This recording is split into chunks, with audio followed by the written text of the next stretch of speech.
Just sit with a deep prayer in your heart. Just remember Swamiji, thanking him for this ultimate gift of surrender.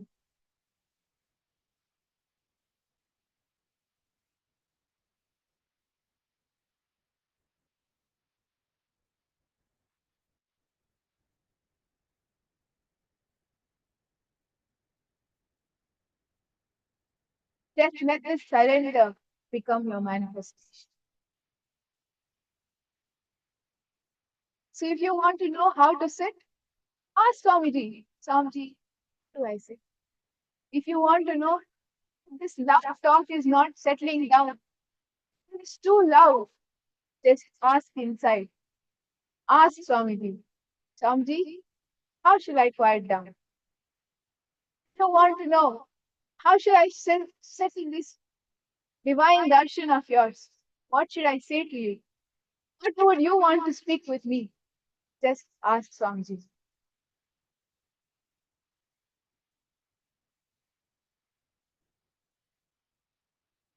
Just fall in love with that higher self.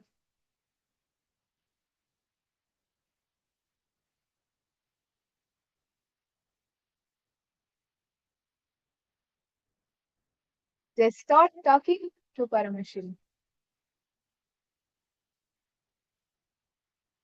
Please close your eyes.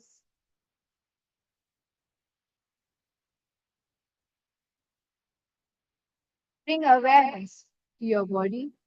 Bring awareness to your breath. Close your eyes.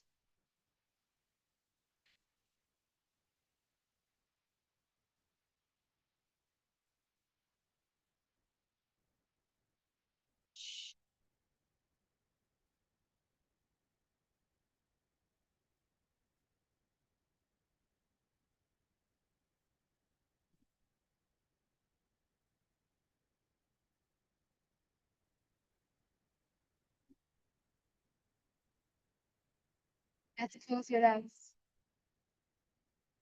Bring deep awareness to your breathing. Bring deep awareness to the self-talk going on inside of you. Bring deep awareness to you, to how beautiful this life is, how beautiful you have manifested, how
how may I experience more oneness? Om Shiva Shivaya, Paramashivaya. Om Nithyananda, Paramasivaya.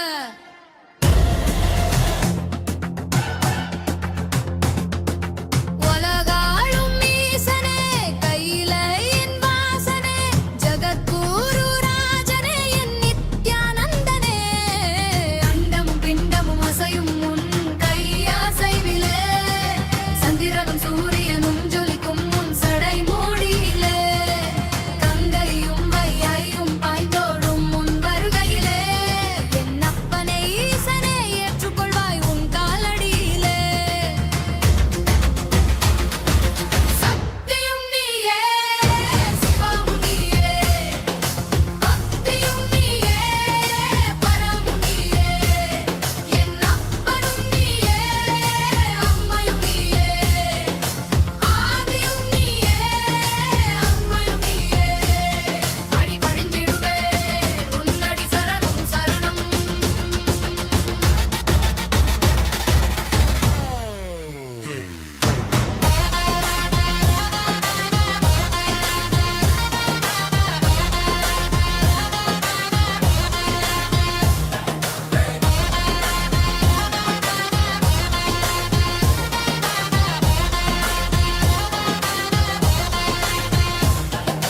தமிழரின் தலைவனே, தர்மத்தின் அரசனே, நித்தயுகம் பிறந்தது உன் அருளும் கெட்டிகளே. ஓம் சிவ சிவாய பரமசிவாய, ஓம் நித்யானந்த பரமசிவாய. நித்யானந்தா சரணம் சரணம், பரமசிவா சரணம் சரணம், பரம்பொருளான சரணம் சரணம். ஓம் நித்யானந்த பரமசிவாய சரணம் சரணம் சரணம், சரணம் சரணம் சரணம், சரணம் சரணம் சரணம், சரணம் சரணம் சரணம், சரணம் சரணம் சரணம், ஓம் சிவா சிவாய பரமசிவாய சரணம் சரணம் சரணம், சரணம். ஓம் நித்யானந்த பரமசிவாய.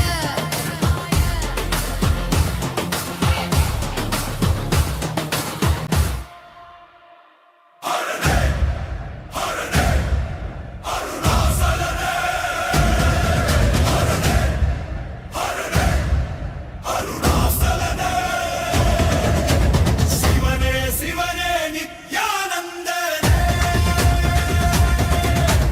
ಕೈಮರೆಯದಿರೆ ರುದ್ರನನ ಗುರಿಯ ಶೂಲಂ ತಾಂಗಿ ನಿಂದ ರಾಜರಾಜನಿಂದ ಓರ್ಕ ಬಂದ ಧರ್ಮಂ ಮರಿಕ ಬಂದ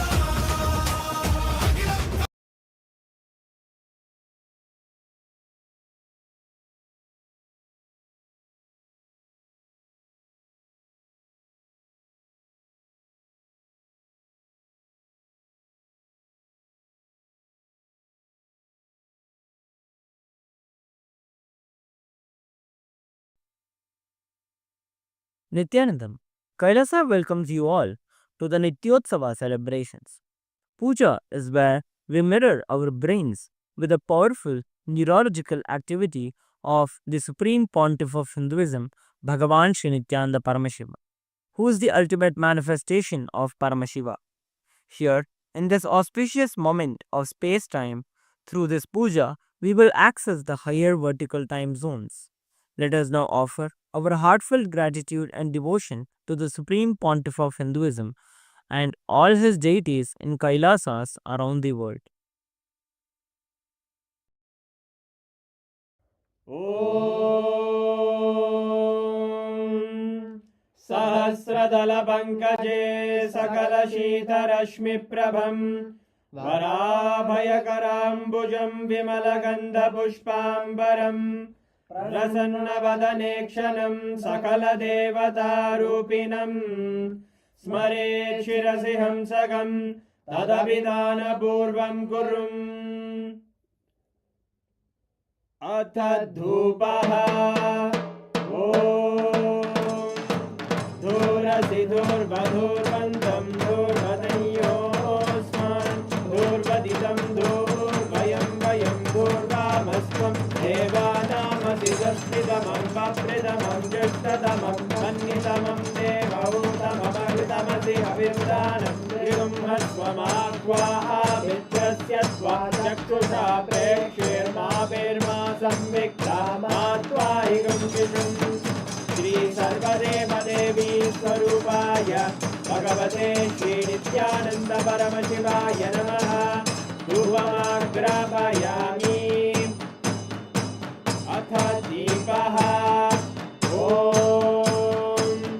उद्दीप्य स्वजातवेदो भग्निं निरृतिं मम पशुभृत्यमग्यमावह जीवनं च दिशो दिशा मानोहिकं श्रीर्जातवेदो रामश्वं पुरुषं जगत् अभिद्रदग्नागहि श्रिया मा परिपादया श्री सर्वदेवदेवी स्वरूपाय भगवते श्री नित्यानन्द परमशिवाय नमः दीपं सन्दर्शयामि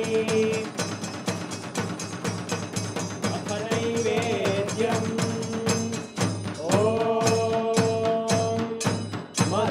मधुवातारतायते मधुक्षरन्ति सिन्धवः माध्वीन सन्तोषति मधुरक्तमुदोषति मधुमत्पार्थिवपुङ्गजः मधुद्योरस्तु नः पिता मधुमान्नो वनस्पतिर्मधुभागं अस्तु सूर्यः माध्वीर्गावो भवन्तु नः मधु मधु मधु श्री सर्वदेवदेवी स्वरूपाय भगवते श्री नित्यानन्द परमशिवाय नमः नैवेद्यं निवेदयामि नैवेद्यानन्तरमाचमनं समर्पयामि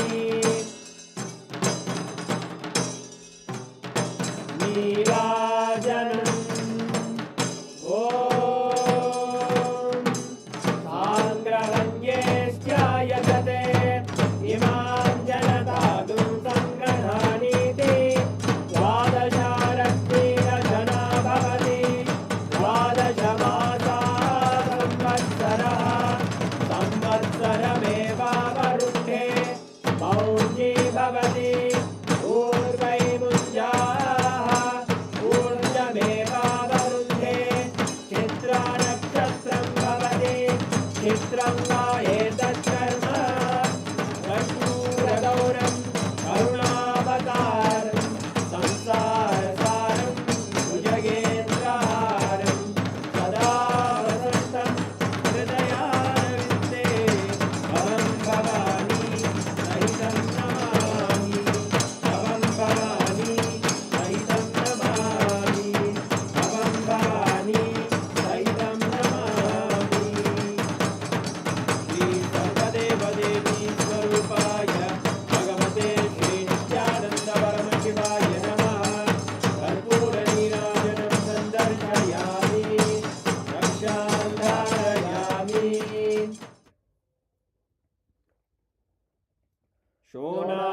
शोणाद्रीशावताराय ज्योतिस्तम्भस्वरूपिणे श्रीकैलासप्रधानाय नित्यानन्दाय मङ्गलम् तत्त्वज्ञानप्रदाताय नित्यानन्देश्वररूपिणे श्रीकैलासप्रधानाय नित्यानन्दाय मङ्गलम् मूलप्रकृतिरूपाय परमशिवशक्तिस्वरूपिणे श्रीकैलासप्रधानाय नित्यानन्दाय मङ्गलम् दण्डत्रिशूलहस्ताय कालकालस्वरूपिणे श्रीकैलासप्रधानाय नित्यानन्दाय मङ्गलम् आदिपूज्याय देवाय सकृत्पूर्णत्वरूपिणे श्रीकैलासप्रधानाय नित्यानन्दाय मङ्गलम् सर्वाभयविनाशकाय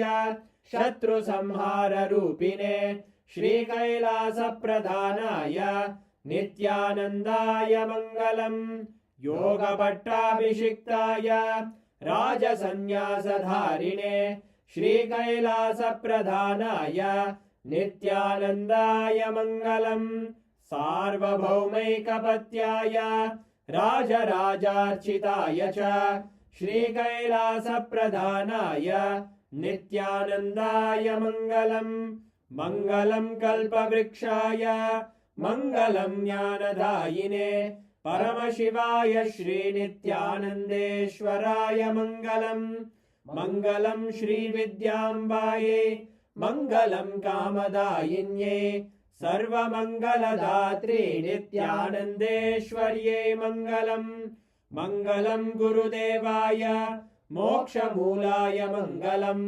परमावताराय नित्यानन्दाय गुरवे मङ्गलम् हरि ओम् तत्सत् सर्वम् भगवत् श्रीनित्यानन्द परमशिव पादुकार्पणमस्तु ॐ नित्यानन्दम्।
principle. Listen.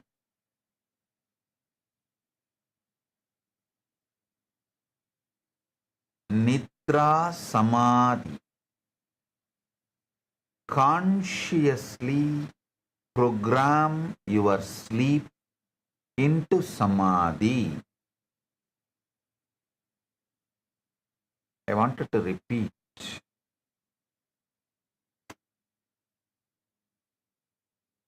Consciously program your sleep into Samadhi.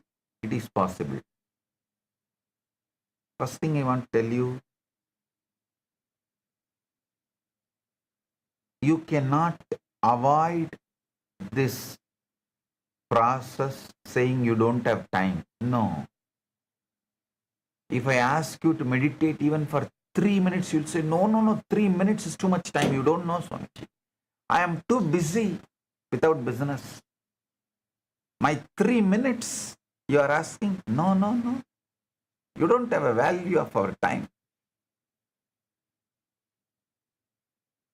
That is why I said, okay, let's come to a peace treaty. I will not interfere in your waking time.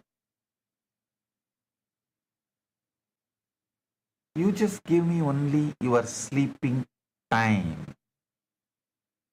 And I'll make you enlightened.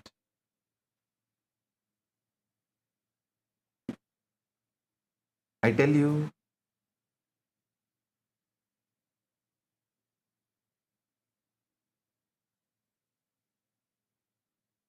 in the whole Puranas,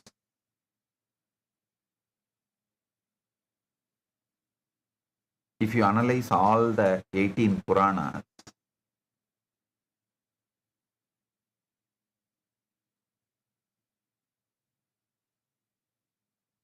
there are some principal truths. See, there will be a lot of different opinions, ideas, informations, facts. Actually, in some Puranas, if you go and see Vaishnava Puranas, they will say when Sarveshwara came, Narasimha killed Sarveshwara also. He torn Sarveshwara to pieces. But if you go to Shaiva Puranas, they will say, no, Sarveshwara went and just hugged, and Narasimha became calm, cool, and he brought Narasimha back to Vaikuntha. So, different Puranas will give different information, opinions, different facts, but there is a common thread, principle which does not change in any Puranas. One of that principle is your sleep is a portal. Listen.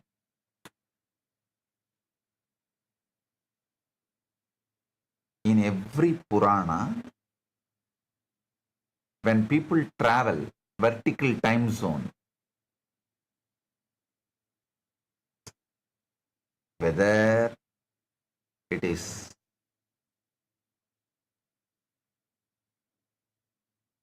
the rishis or the kings like Musugunda or Arunagirinadar, anyone who travels to the vertical time zones, they use the sleep as a portal to enter into Samadhi. From there, they move as they want in vertical time zones. This one principle, Nidra, is used as a door to Samadhi. Sleep is used as a portal for vertical time zones, higher worlds. Is well documented almost in all Puranas.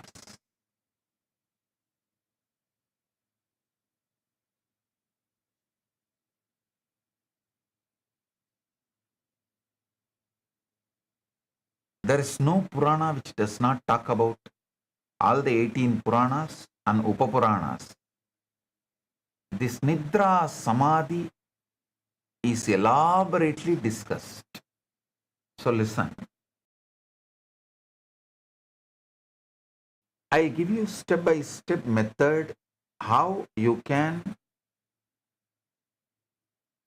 consciously program your sleep to achieve Samadhi.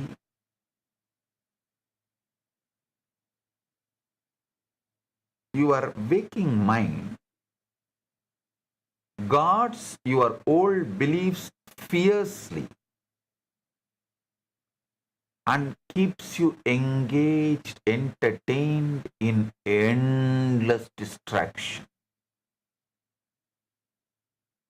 The biggest enemy you have in your life is endless distraction. Endless. Especially now with the device fixed, glued to your eyes. Reels, Insta, Facebook, YouTube, endless distraction.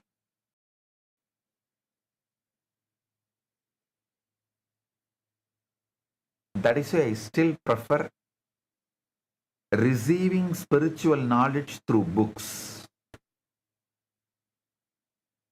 I strongly recommend to all my disciples use device only to watch my satsang. Other than my satsang, everything else nisheda. I issue fatwa, nisheda.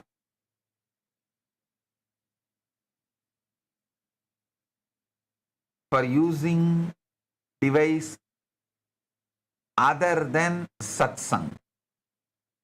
Of course, you can use for your profession, your career. Other than the satsang, do not consume any other entertainment material through these devices. It is endless distraction. Actually, this endless distraction keeps your identity afloat and makes you feel that your identity is something really, really true. If you just stop this endless distraction and sit, you will see your identity is not true.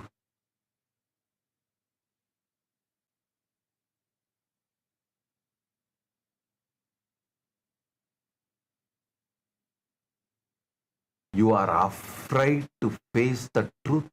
Your identity is not true. So you keep on engaging with this endless distraction. But sleep is programmed in such a way naturally you surrender to the deeper possibilities of you. Use this threshold, portal, to plant the seeds of your new reality and to travel to higher zones and quicken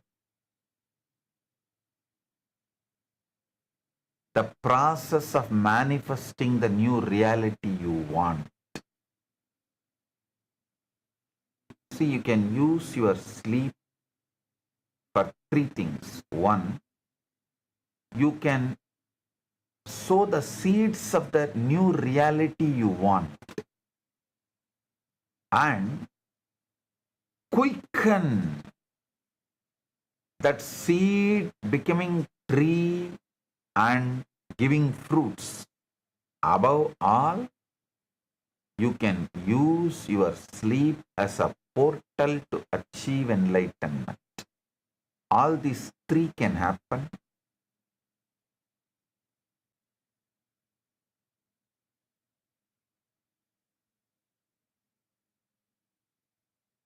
Nidra Samadhi means impressing what you want into your Karana Sarira as you fall asleep and manifesting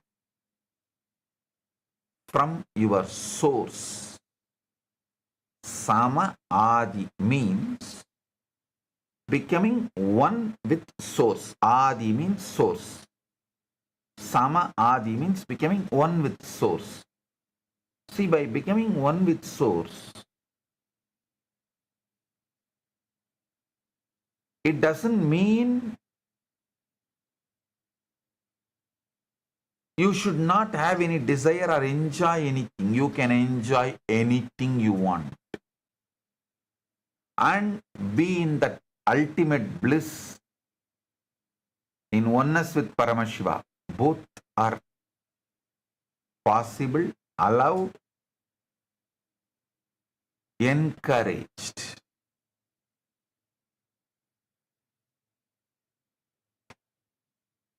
Don't think Kailasa is a dry place where everyone is just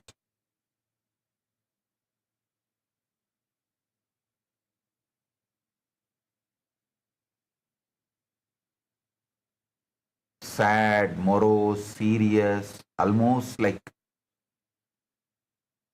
drowned within them. No. Kailasa, there is a lot of dance, singing, music, laughter, games, play, everything going on right now. I'm telling you, exactly as it is happening. Even Patanjali, when he teaches Samadhi Padam, after Samadhi Padam and teaching the Samyama, Samyama means Dharana, Dhyana, Samadhi, all the three put together is Samyama. And I tell you one of the bold, important, royal secret, nobody can practice Samyama in waking state. You can practice Samyama only when you fall asleep. Waking state Samyama is literally impossible. Actually, in waking state, even if you practice Samyama, you will end up in the Karana Sarira only. I tell you, practicing Samyama, Pratyahara, Dharana, Dhyana, Samadhi, all these four together is only called Samyama. Practicing Samyama during falling asleep is very easy, powerful, useful, immediately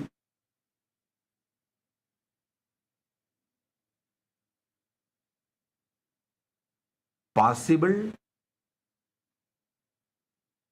It produces the results immediately.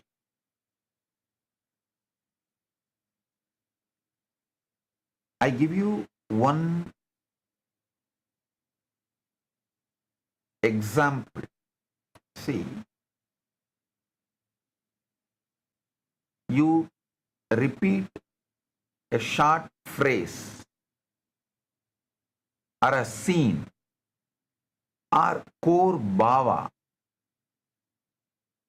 See, for example, if you want to be rich, repeat the word, I am rich, I am wealthy. If you want to become healthy, repeat the word, I am healthy.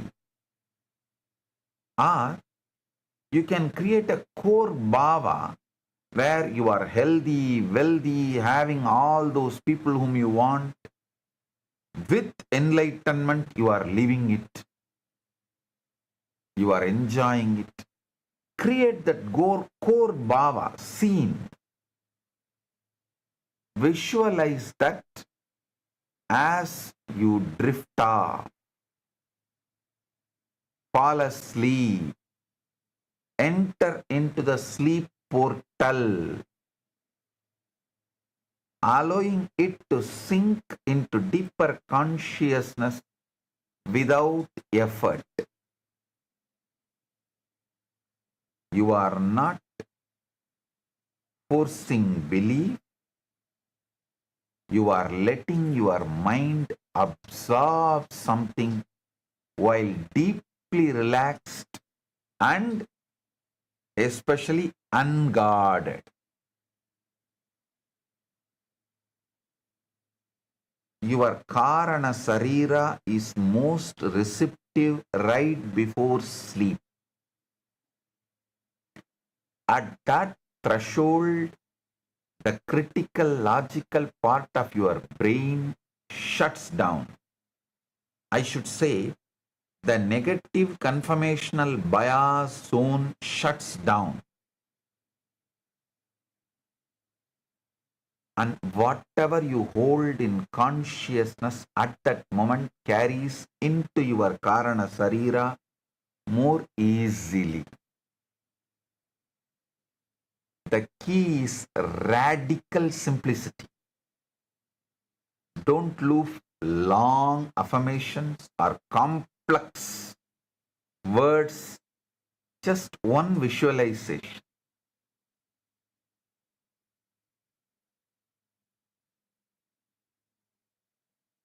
When I was initiated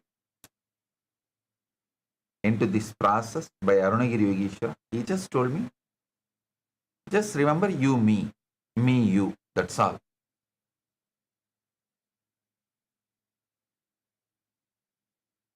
That's all I did. I just held him as me and fell asleep. That's it.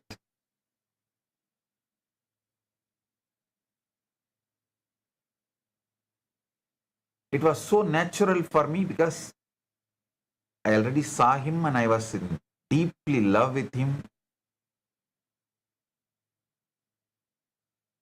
That is why Guru helps million times more to achieve God, enlightenment, than any of your imagined, visualized forms of God.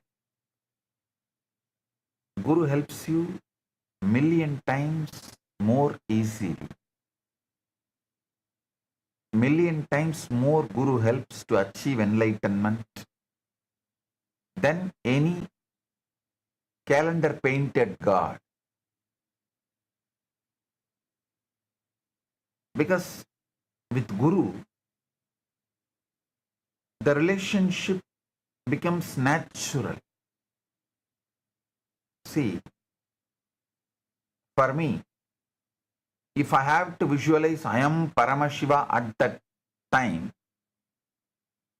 it would have been a lot of effort, unnatural. By the time my logical mind would have come in between, disturbed. But imagining I am Arunagiri Yogeshwara is too easy for me because I am seeing him right in front of me. And he is initiating. He is playing with me. He is giving all the initiations. I am seeing. So with that, I fell into samadhi.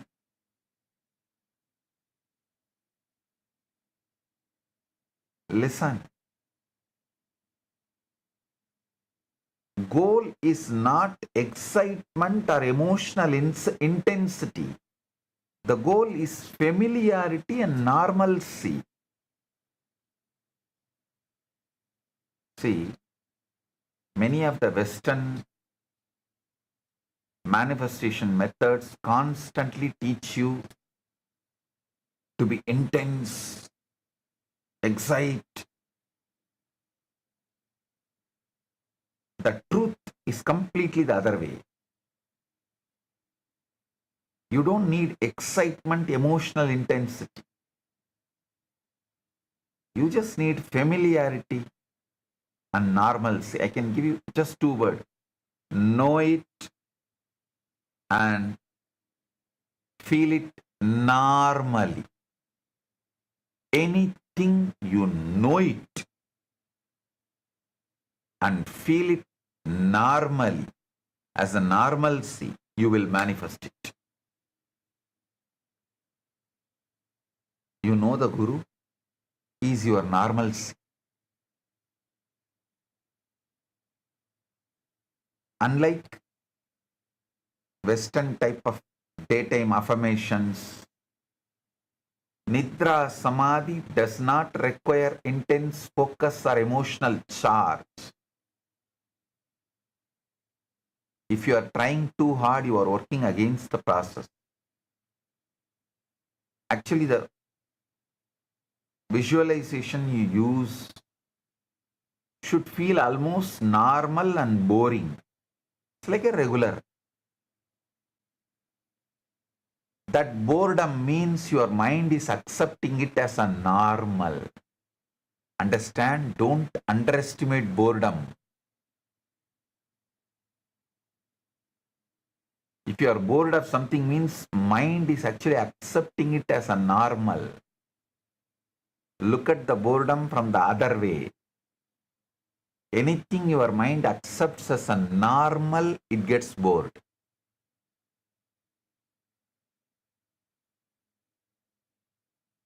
So when you are visualizing something during your sleep, if you are feeling bored, don't worry. You are on the right track. It means your mind is accepting it as a normal.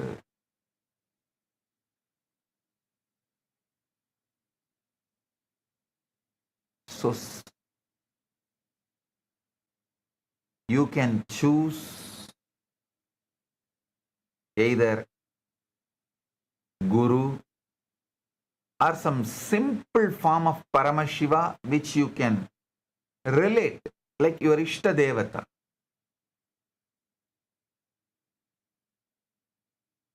In Kailasa, when I took survey, most of them use my farm, and next to my farm, super hit, popular, is Kalabhairava. Everyone connects with Kalabhairava very easily. You can use any form with which you feel very normal. Hold that bhava, you are that. You are that. It can be Shivalinga,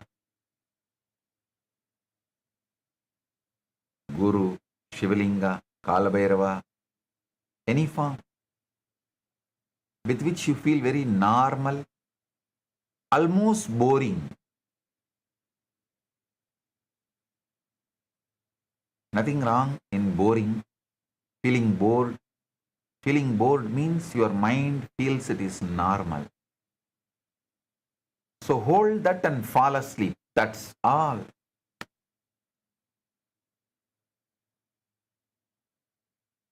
Nidra Samadhi will manifest within 16 days. That is why it is called Tidhi Nitya Devis. How many of you know in Sri Vidya Sampradaya there are 16 goddess Tidhi Nitya Devis. For each Tithi, each night, one goddess. First day on new moon day, you fall asleep holding the visualization, you are the Guru. Nithyanandoham, Nithyananda Paramashivoham. You fall into one Devi's lap, energy. She moves you to the next Devi. Next day when you fall into Samadhi again, she moves you to the next Devi. By the 16th day, you are one with Paramashakti.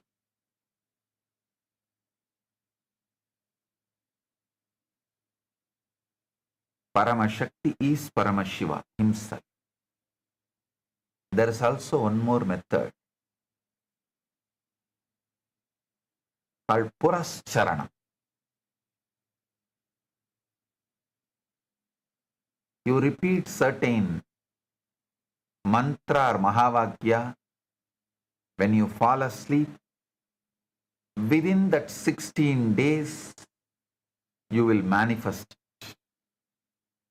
Purascharanam and Tidinitya Devi's Upasana, both are one and the same.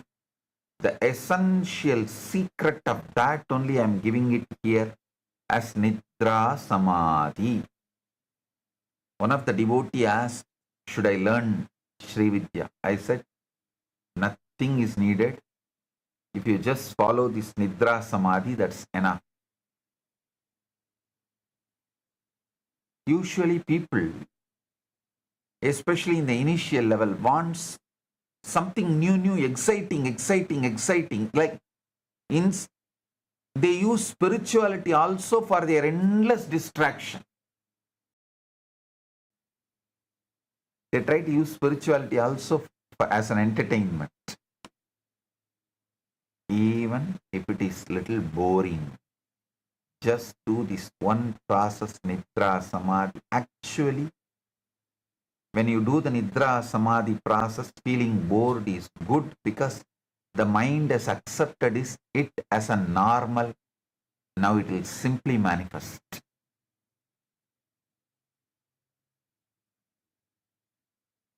Next, the sixth principle, Sangha Sankalpa. Collective intention births reality. See, this Sangha Sankalpa as a team, collective, where you hold something,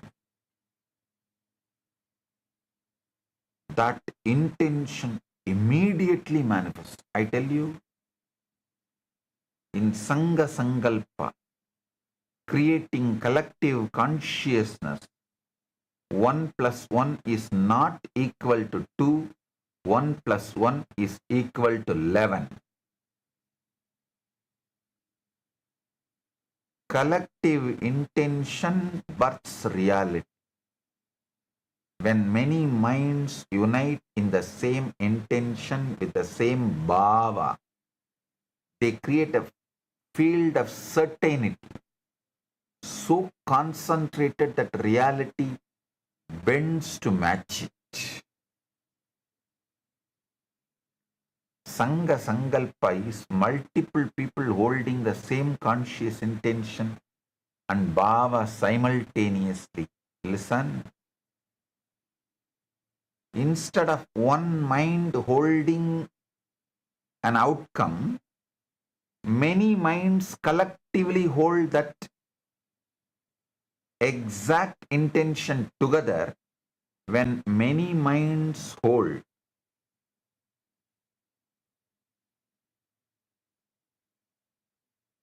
whatever collective consciousness is created, everyone gets the result of the whole collective consciousness.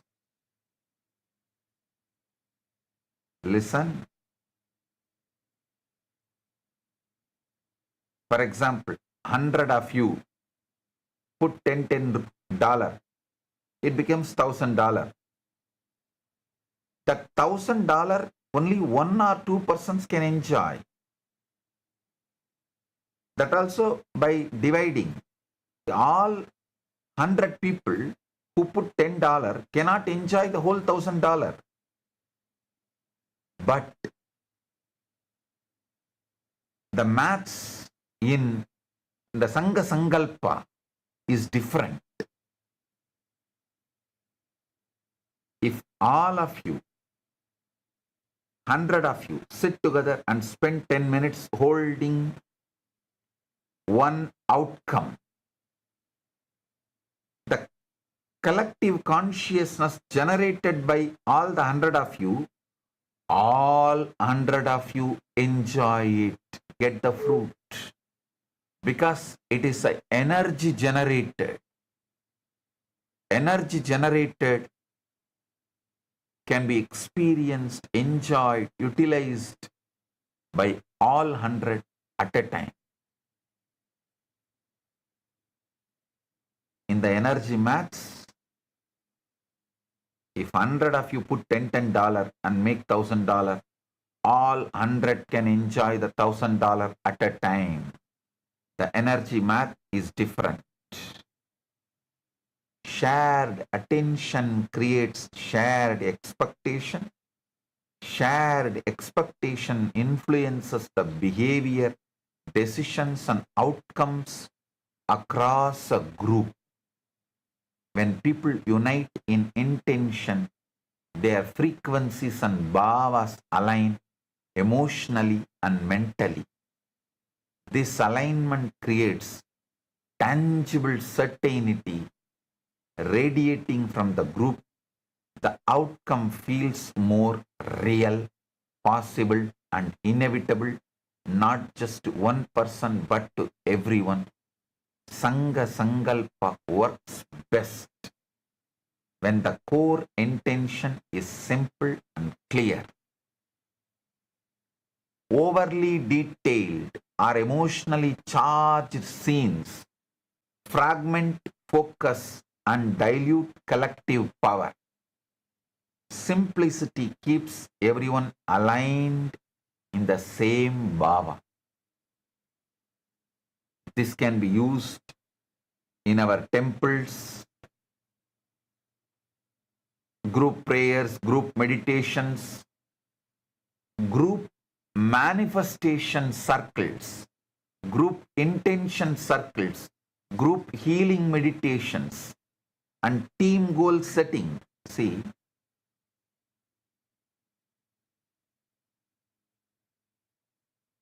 in our temples, in our ecosystems, I am introducing this collective manifestation circles. Adi Kailasa banyan tree will be shown live 24/7 in the live darshan. People can sit with that live darshan. Globally, always people are sitting with that Kalpataru, live darshan. With that, sit and create the group prayer, group manifestation circles, group healing meditations, even in your office, group team goal setting, for your family, group goal setting. Whether you frame it spiritually or psychologically, you call it spiritual or psychological, the mechanism is the same. Repeated shared focus shifts expectations and behaviors across the collective. It does not require perfect visualization or intense feeling. It works through consistency, a group holding the same intention together. This is how you manifest shared reality as collective consciousness. Rigveda says beautifully, Samaniva Akudi, Samana Hritayanivaha, Samanamastu Omanaha, Yadavaha, Susahasadi. Listen, seventh principle of manifestation, Atma Sambhashana.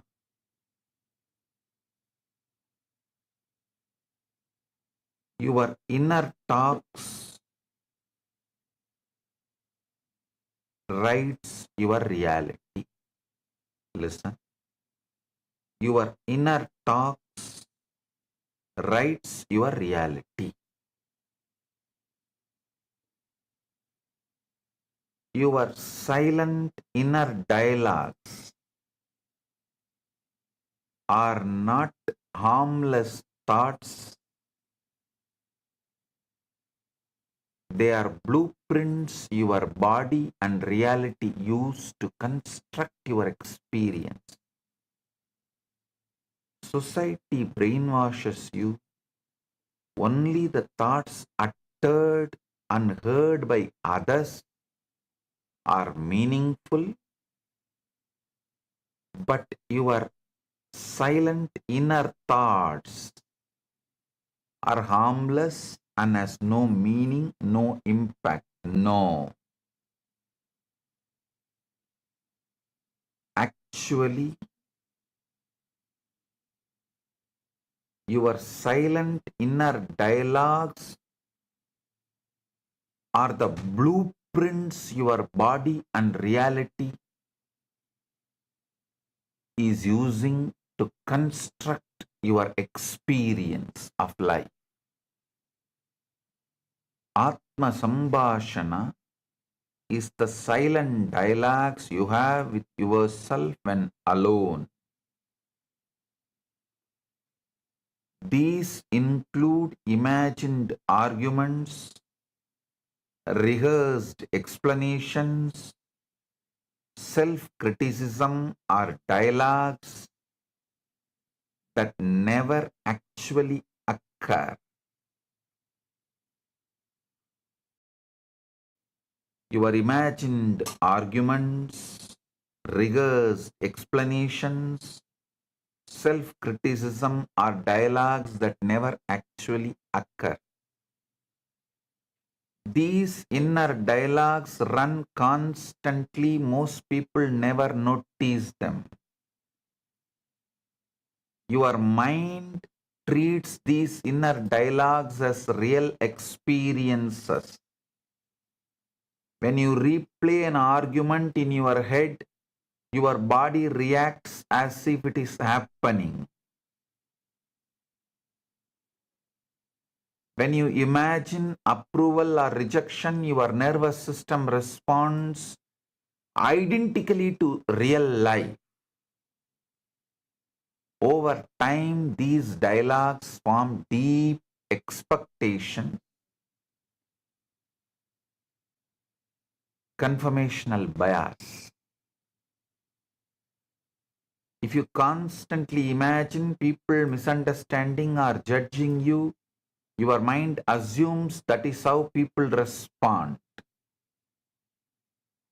Atma Shambhashana does not just reflect reality, it creates it.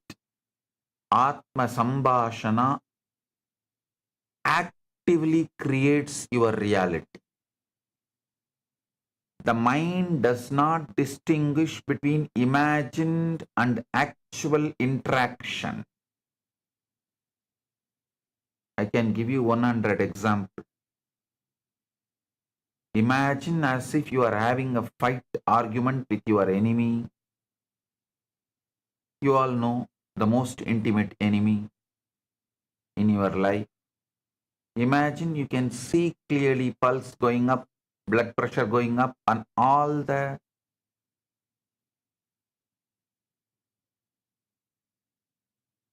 vital organs respond immediately to your imagination, just like actual incident. If you actually fight with your enemy, argue with your enemy, how your vital organs respond, exactly same way. Even if you imagine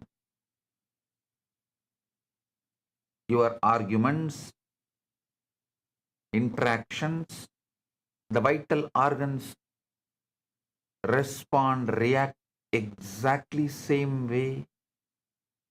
So be very clear, mind does not distinguish between imagined and actual interaction. Whatever you repeatedly converse with yourself about becomes familiar. Familiarity transforms into bhava. Changing Atma Sambhashana does not mean forcing positive self-talk. It means becoming aware of scenes you habitually replay. When you catch yourself mentally arguing, pause and redirect towards something neutral or supportive. Instead of replaying conflict, imagine completion and blissful understanding. Instead of anticipating rejection, imagine a respectful response. The goal is not fantasy. The goal is normalization of positive conformational bias. Training your mind to expect better naturally, normally. Listen. Not training your mind to expect supernatural, but training your mind to expect naturally super. Atma Sambhashana is especially powerful before falling asleep or during the relaxed moments. In these states, your mind is more receptive. Imagined dialogues imprint more easily. Few quiet minutes of revised inner conversation can influence how real interactions unfold. Bhagavad Gita beautifully says, Sanai sanai ruparamet buddhya driti grihitaya atma samstam manakritva na kinchit apichintaye yato yato nischalati manas sanchalam astiram tatastato niyamya etat atmanyeva vasamnaye. Gradually, by patience and by absorbing the mind in the self, one should make the mind steady and fixed on the Atman. Whenever the unsteady mind wanders, one must certainly withdraw it and bring it back under the control of the self. Listen. Your emotions are nothing but inner dialogues you did repeatedly multiple times and made it into habitual normalcy. Listen. Never say, never think you cannot control your emotions. You can easily, because your emotions are nothing but the inner dialogues repeated, made habitual and became normalcy. So understand,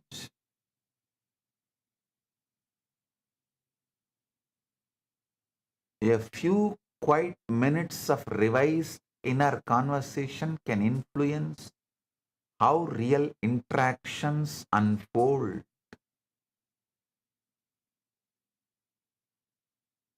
Sanai sanai ruparamit buddhya dhridigrihitaya atma samstam manakritva na kinchit abhichintaye. Yato yato nischaladi manaschanchalam astiram tatastato niyamya etat atmanyeva vasamnayet.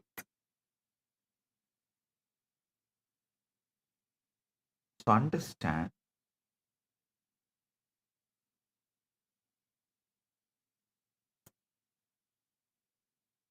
Atma Sambhashana, inner dialogue, watching them and correcting them makes you manifest your reality. Now I am coming to the eighth point. The eighth point is Chitta Suddhi. Rewrite your past. Listen carefully. I am not saying rewrite your future. I am saying rewrite your past. Your future does not exist. Only your past exists. Your past has two parts. Past as it happened, exact archives. Past as you perceive. The past as you perceive can be rewritten. See, eternity consists of four components: your future, your present, your past as it happened, and your past as you perceive. These four put together forms eternity. In this four, only one can be rewritten. That is your past as you perceive. Listen. Don't ever think your past is dead. Your past is dead is a fake narrative. Your past is dead, but its ghost is still alive in you and possessing you. Listen. Your past is dead, but its ghost is still possessing you. Your past has no power except the emotional charge you give it. Revise and purify that memory, and you free yourself from its hold. You are free from the ghost called past. Listen. The Chitta Shuddhi repeatedly Vedantic and Agamantic scriptures speak about. If you touch any Vedantic scripture, Agamantic scripture, or Yogantic scripture, Yoganta is a new word I am finding. Yogantic means the essence of yogic literatures. Patanjali,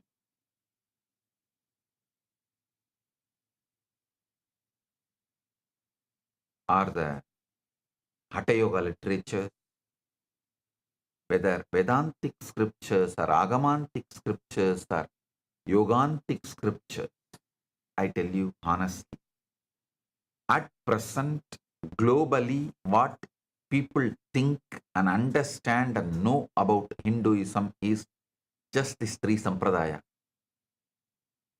Vedanta, Yoga Vedanta, Agamanta. That's all. You can call it Vedagama. This Agamanta can be called as Vedagama. Vedanta, Yoga Vedanta, Vedagama. These three sampradayas only right now known to 99% of the people as Hinduism. In all three sampradaya, this word chitta suddhi is too important. Whether you go to Saiva Paribhasha or Vedanta Paribhasha or Yoga Paribhasha, this word chitta suddhi plays a major role, and thousands of explanations are given. Here I am giving you exact right explanation, the most secret, applicable explanation for the chitta suddhi. Chitta suddhi means mentally rewriting your past events so they no longer hold emotional or psychological power over you. See, your chitta is nothing but the bhuta of bhutakala. Listen, in Sanskrit, past and the ghost both have same word. A slight pronunciation different, that's all. Bhut, bhutakala, your past, and the ghost both have same word. If you know a little Sanskrit, you can understand bhuta, bhutakala. So listen carefully.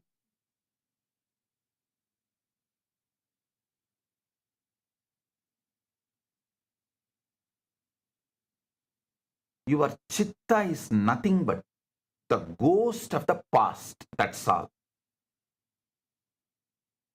Your chitta is nothing but bhuta of bhutakala, ghost of the past. Consciously sit with yourself and consciously rewrite your past events so they no longer hold emotional or psychological power over you. I tell you, this is the most powerful method for any manifestation. If you were poor in your past, you want wealth in the present and future, just consciously sit and delete your past and rewrite your past. In the past, the investments you made, if they have failed, delete and rewrite them as you made the investments and it became successful and you have a large wealth having right now and in the future, for the future. Rewrite and see. Do it before you bring all your immature, assumed questions to me.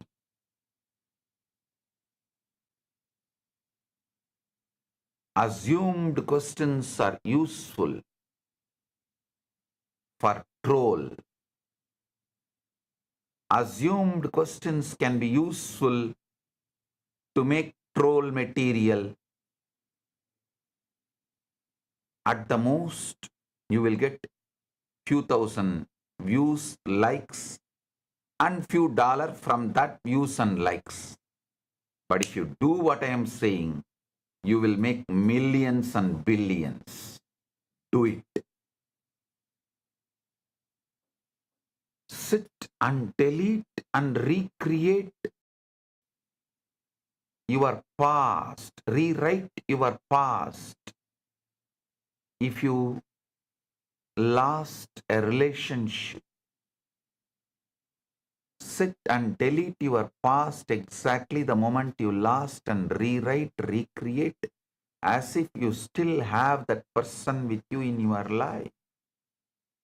You will see the power of rewriting. Suddenly you will receive a call from that person. message from that person. I am telling you,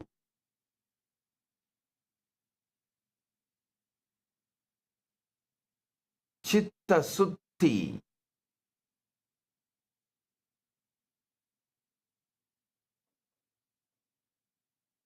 mentally rewriting your past, deleting your past and rewriting your past is the most powerful principle for manifesting what you want. When you rewrite, suddenly your enemy will lose his enmity and the power to go against you. I tell you the royal secret, the national secret of Kailasa, most guarded secret of Kailasa. Just by deleting and rewriting the past only, I make all my enemies powerless. Those who cherish enmity towards me, I make the enmity powerless and them also powerless. Enmity and enemies, both I make them powerless just by rewriting my past. I tell you.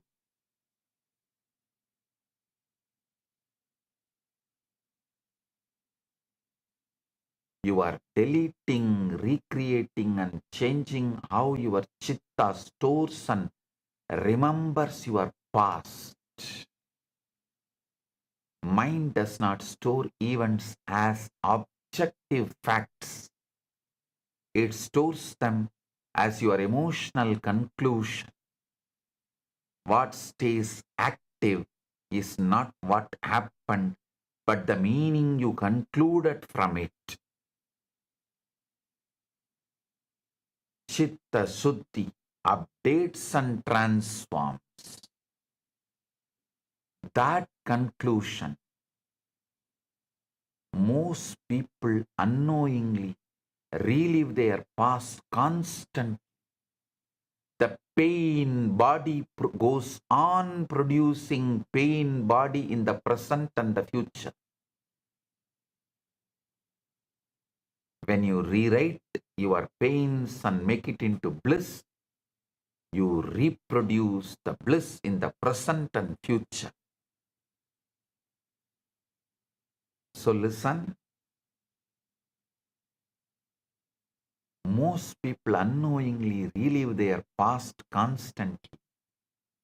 Embarrassing moments, failures, rejections replay in the background of the mind in multi-layer, deeper and deeper, multiple times in high density, high frequency and high intensity. Each replay reinforces a bhava like this always happens to me.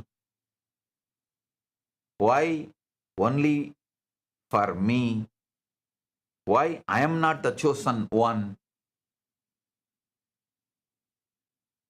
Chitta Suddhi breaks that loop permanently.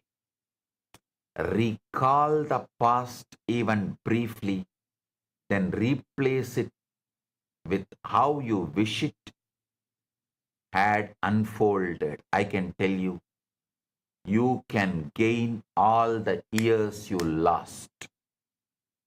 You can repair all the years of damage done. You can physically regain the years you lost. This is the most powerful anti-aging method, technique. This is the most powerful way to manifest youth, health, and grow young. Don't analyze or justify why it happened. Don't analyze your past or try to justify your past why it happened. Simply delete the old, create the new, and replay the new healed version until it feels calmer, acceptable, normal. The goal is not excitement. The goal is completion and recreation and liberation. The goal is not excitement. It is completion, recreation, manifestation, and liberation.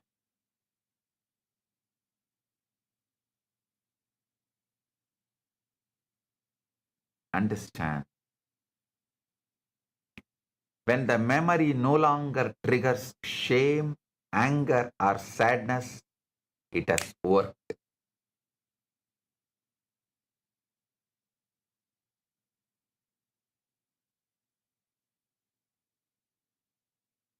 The past stops poisoning your present and damaging your future. Chitta Suddhi powerfully changes your identity and self-concept. When your Chitta accepts a new version, your entire self-concept shifts. When self-concept shifts, future experiences adjust automatically. This is why it often affects current relationships and opportunities. Because your past is possessing like a ghost, it affects current relationships and opportunities. When you rewrite your past, people respond differently because you will be responding differently. You drop your reactions and respond instead. Your expectations improve. Reality follows. You drop your reactions and respond instead. Your expectations improve. Reality follows. Use it for small incidents or massive life events. The size does not matter. What matters is removing your memory about the past, the false reconstruction of the past tied to that memory and your chitta, and doing the chitta suddhi. Many people try to question me, oh, it's like lying to myself. Hey, listen, your mind has already edited your memories and your mind is lying to you already. The mind already edits memories constantly. And it is lying to you. I am only saying consciously create what you want in your past, then you will understand how you manifest what you want in the present and future.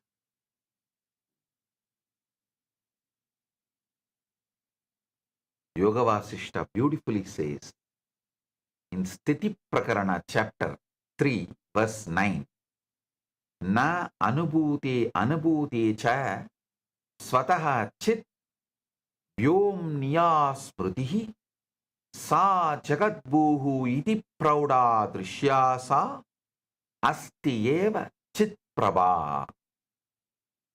The remembrance that lives impressed of itself in the empty space of individual intellects is verily the reservoir of the perceptible and imperceptible worlds This reminiscence is eternally present before the sight of God. The Prauda Drishyasa Astieva Chitprabha as a reflection of his own intellect.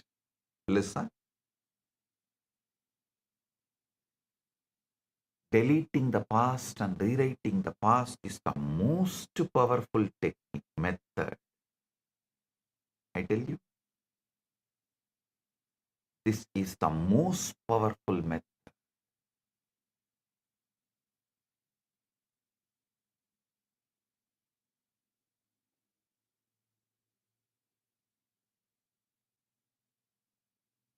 நிறையில் இருந்து நிறை எடுத்தாலும் நிறையோடு நிறை சேர்த்தாலும் நிறைவே நிறைவெனும் நிலையே நிறைவாய்க் கொண்டு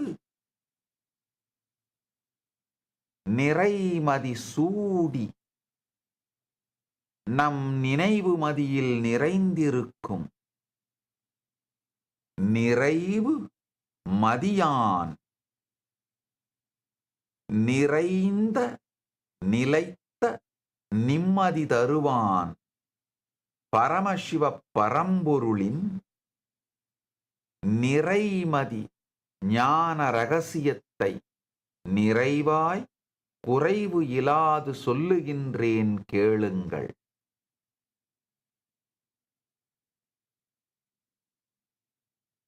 கடந்ததைப் பற்றி நீங்கள் நினைவில் வைத்திருக்கும் நினைவு மட்டும்தான்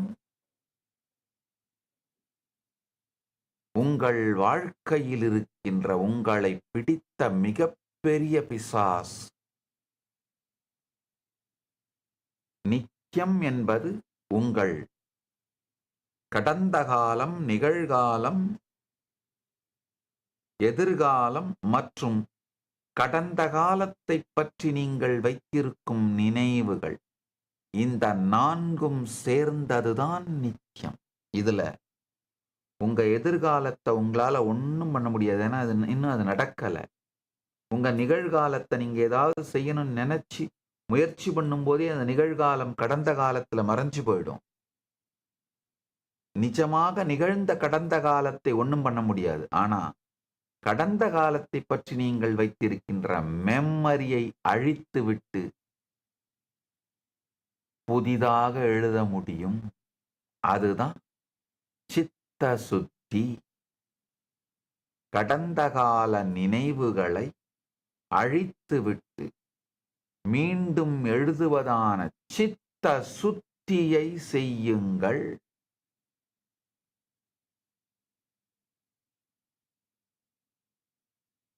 அது ஒன்னே ஒண்ணுதான் நீங்கள் செய்ய வேண்டியது.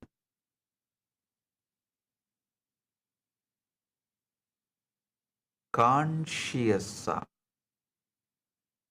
உயிருணர்வோடு அமர்ந்து உங்களுக்குள்ள நீங்க உருவாக்குற எதுவானாலும் நிஜமாக மாறியே தீரும்.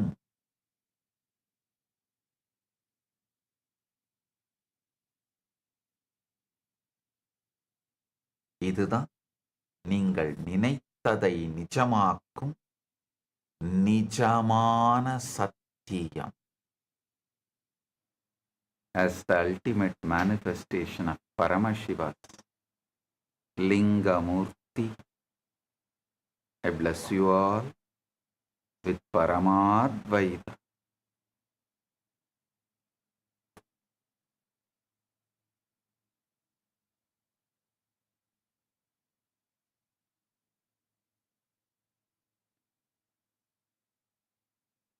Paramashiva's direct message from Kailasa. Dharma, the conflict-free inner space, is the source of your flow state of manifestation,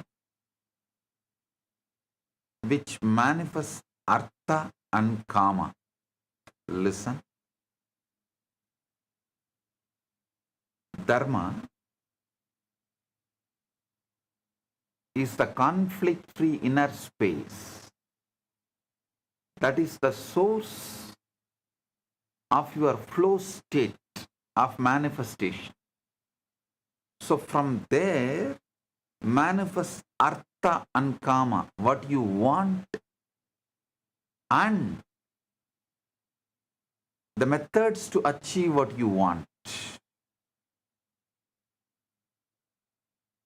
Your inner space is conflict-free action, becomes frictionless.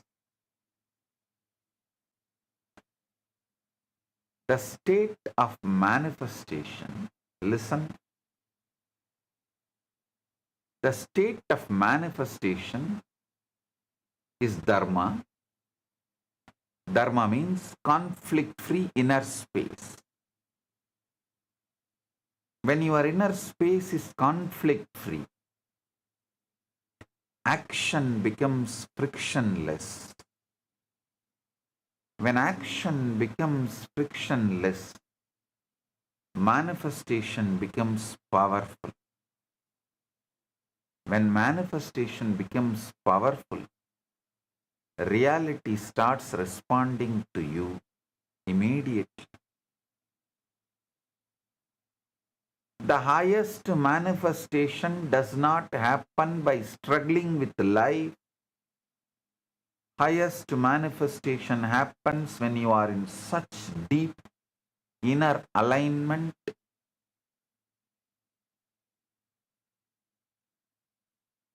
All highest manifestation happens when you are in such deep inner alignment.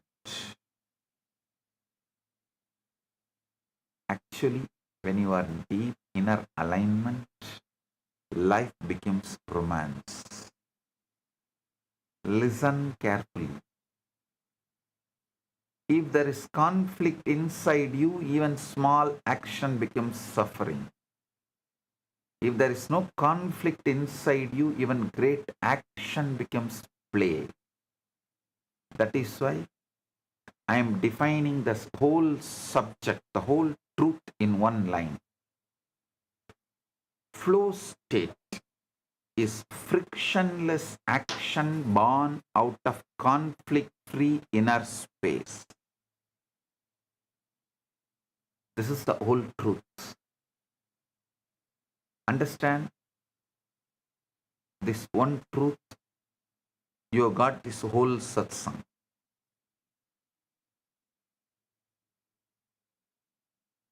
Conflict-free. Even if you have 25 personalities inside you, all of them will be integrated. You will be Paramashiva. With conflicts, even one person will be broken into 25 pieces and all will be pulling you at each direction. You will be absolutely dead. Listen.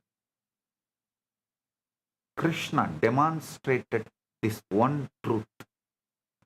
Krishna did not teach management as a technique. Krishna lived enlightened management as dharma. Krishna lived action from such conflict-free inner space. Even war became clarity. Strategy became compassion. Responsibility became romance with existence. Listen.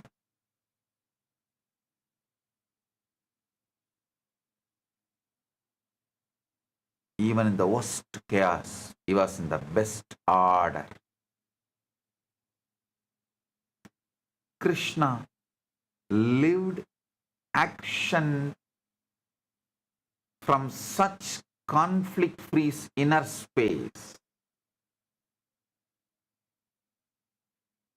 Krishna lived action from such conflict-free inner space. Even war became clarity, strategy became compassion, and responsibility became romance with existence. So this whole satsang today is about only one thing. How to move from inner conflict to dharma, from dharma to flow, from flow to manifestation.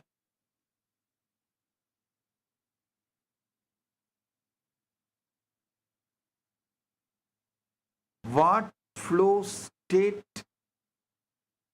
in manifestation means, I'll reveal now. Listen.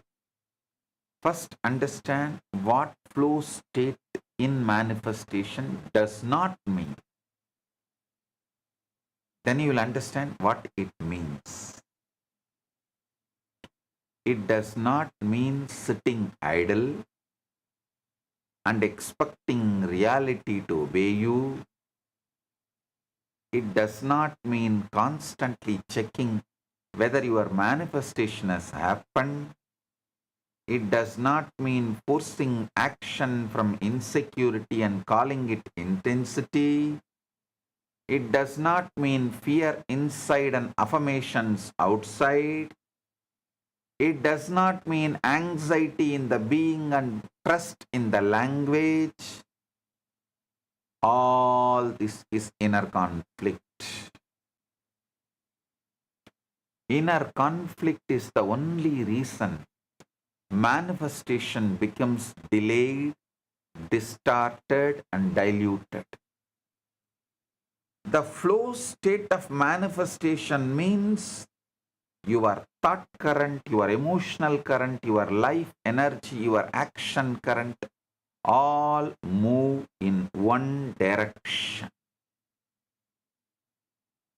Then there is no friction, then there is no dragging, then there is no inner argument, then action becomes exact, then timing becomes sharp, then what you do carries power, then reality does not feel like something separate from you, then you stop chasing life and start participating in life. This is why I say manifestation is not forcing life. Manifestation is allowing life to move through you without distortion. The person who is constantly checking the result is not in flow. The person who is constantly negotiating with the fears is not in flow. The person who is constantly doubting their own intention is not in flow. The person who is established in dharma, in conflict-free inner space, naturally enters flow. Flow is not created by effort. Flow is revealed when friction drops.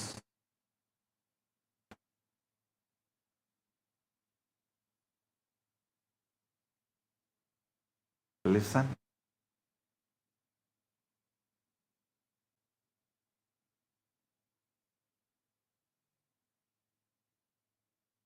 See, through this as Nithyananda, I tried to analyze, using the AI technology, I tried to analyze all the Puranas. I asked all the Puranas,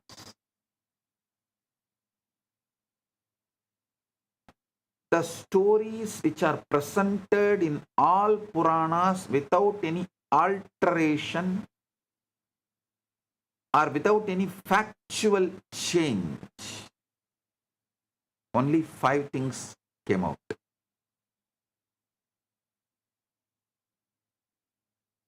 Kshirasagara Mandan means churning of the Milky Ocean. Dakshayanya,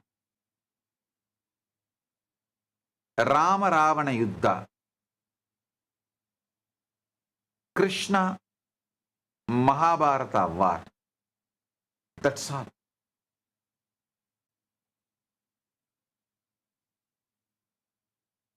The 5th one was more philosophical,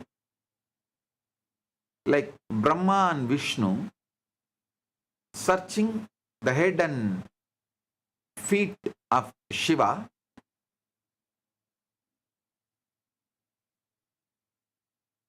Only these five,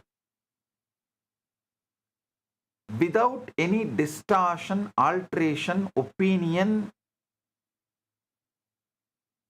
is presented in all 18 Purana and Upapuranas. I want to tell you, in all these Puranas, the inner space of Krishna is something repeatedly spoken.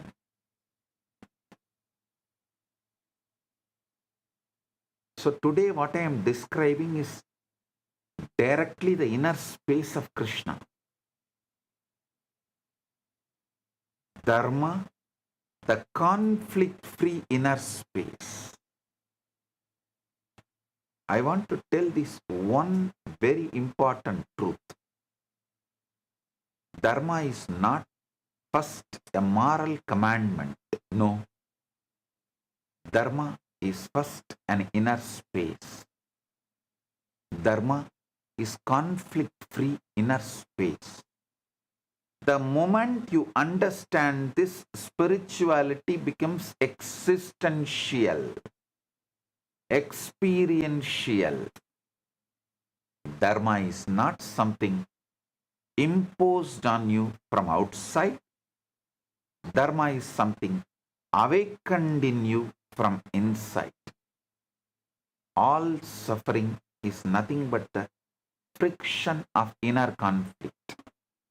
When there is one part of you thinking one thing, another part feeling another thing, another part projecting another thing, and another part fearing another thing, naturally life becomes heavy. 5 fingers are not powerful. One fist is very powerful.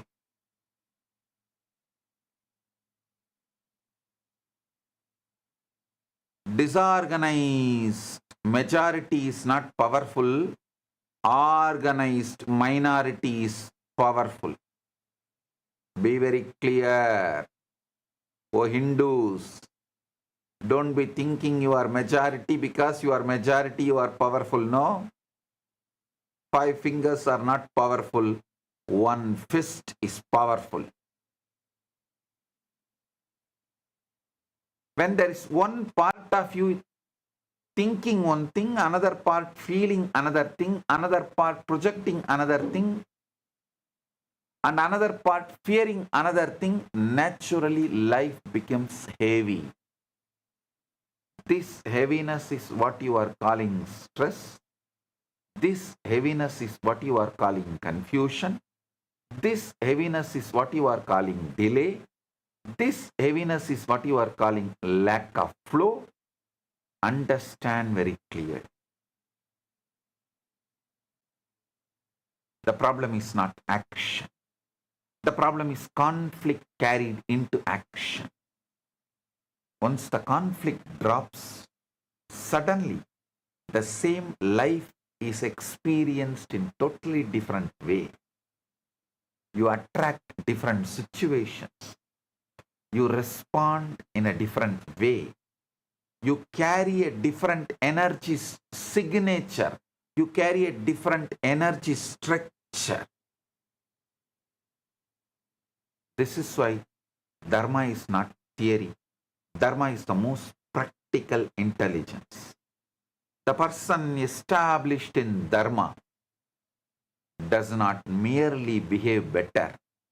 The person established in Dharma sees better, feels better, decides better, and manifests better. The moment inner conflict drops, life stops feeling like a burden. The moment inner conflict drops, existence starts feeling like a romance. This is one of the most important truth. Listen. When the conflict inside ends, the romance with life begins. Dharma is the end of inner civil war. Once the civil war ends, your energy becomes available for creation, completion, compassion, courage, and manifestation. So, end the civil war inside. Because Krishna did not have the civil war happening inside, he was able to handle the whole Mahabharata war from the energy of creation, completion, compassion, courage, and manifestation.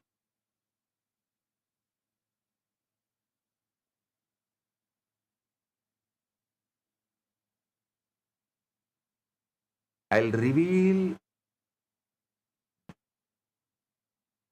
next important truth. Listen, conflict free inner space is romancing with life. Understand this word very deeply. Romance with life does not mean escaping life. Romance with life does not mean avoiding responsibility. Romance with life does not mean denial of challenge. Romance with life means being so conflict free inside. You are available to life in every form. Whether life comes as a play, you are available. Whether life comes as a leadership, you are available. Whether life comes as a strategy, you are available. Whether life comes as a war, you are available. This is the real flow of state. Flow is not merely the absence of workload. Flow is the absence of self-conflict in workload. Flow is not the reduction of life. Flow is the unclutched participation in life. That is why I am saying the highest manifestation is not a struggle with reality, it's a romance with reality.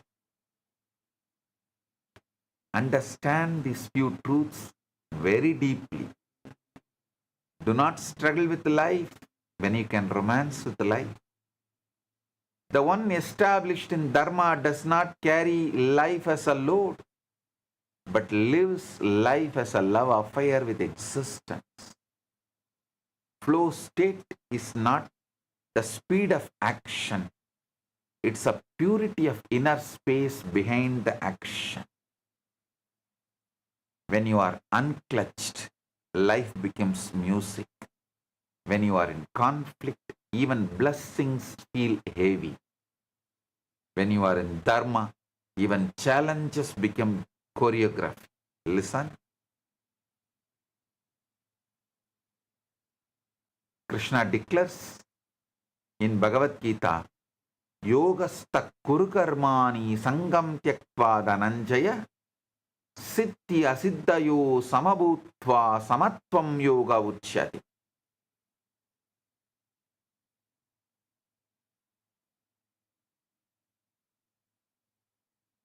Established in yoga, perform action, O Dhananjaya, abandoning attachment and remaining equal in success and failure. This equanimity is called yoga. I want to tell you an important truth. Bhishma had Vishwarupa Darshana 3 times. Krishna showed Vishwarupa to Bhishma also when he showed for Arjuna. Listen, the Mahabharata clearly documents when Arjuna was receiving Gita, when Krishna revealed Bhagavad Gita, only 3 people heard and saw fully. Sanjaya, Arjuna, Bhishma. 4 persons heard, 3 persons saw. Those who heard and saw is Arjuna, Sanjaya, Bhishma. The person who only heard but did not see is Dhritarashtra. Mahabharata documents very clearly. So when Krishna showed Vishwarupa, Bhishma also saw. And when Krishna took the chariot wheel to directly face Bhishma, that time he showed Vishwarupa. So Bhishma dropped all the weapon, everything, and decided to collapse, to surrender. And third time when Bhishma was fully liberated on Uttarayana Bhishma Parva, when Bhishma was taken to moksha, that time Krishna showed Vishwarupa. Listen.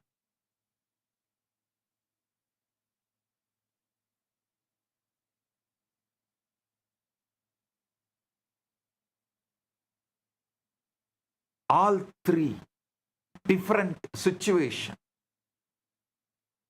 The reason why Krishna has to get into the war directly picking up the chariot wheel, Bhishma was going overboard and he was even planning for Brahmastra, to pick up the Brahmastra, finish up the war.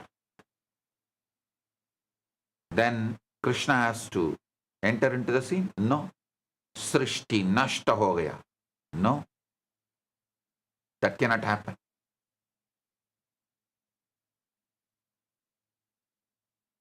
Srishti cannot be lost, destroyed for your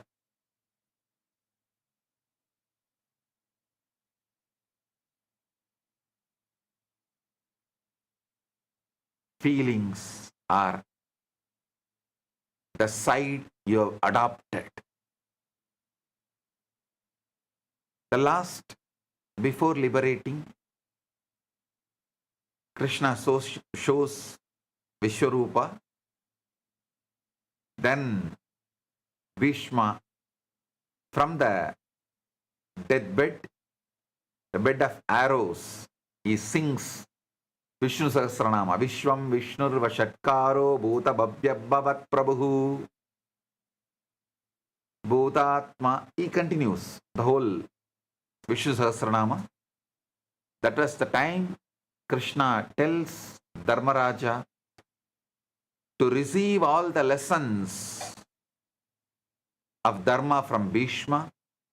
So Dharma and Panchabandavas and Draupadi, all of them received the lesson. Suddenly Draupadi started laughing and Krishna asked, Draupadi, why did you laugh? She said, such dharmic lessons, this man Bhishma is delivering such great truths and lessons. Then why did he keep quiet? Why this dharma did not function in him in the Rajya Sabha when my clothes were pulled, when I was literally physically abused? Beautifully Bhishma answers, the food I ate, that became muscle memory and stopped my bioenergy functioning fully. But now, due to the Arjuna Banas, all that blood has left, all that muscles are gone, and those muscle memories are also gone. So my pure bioenergy is awakened. And now, especially with this Vishwarupa Darshana, I am in that pure conflict-free dharma state. So understand,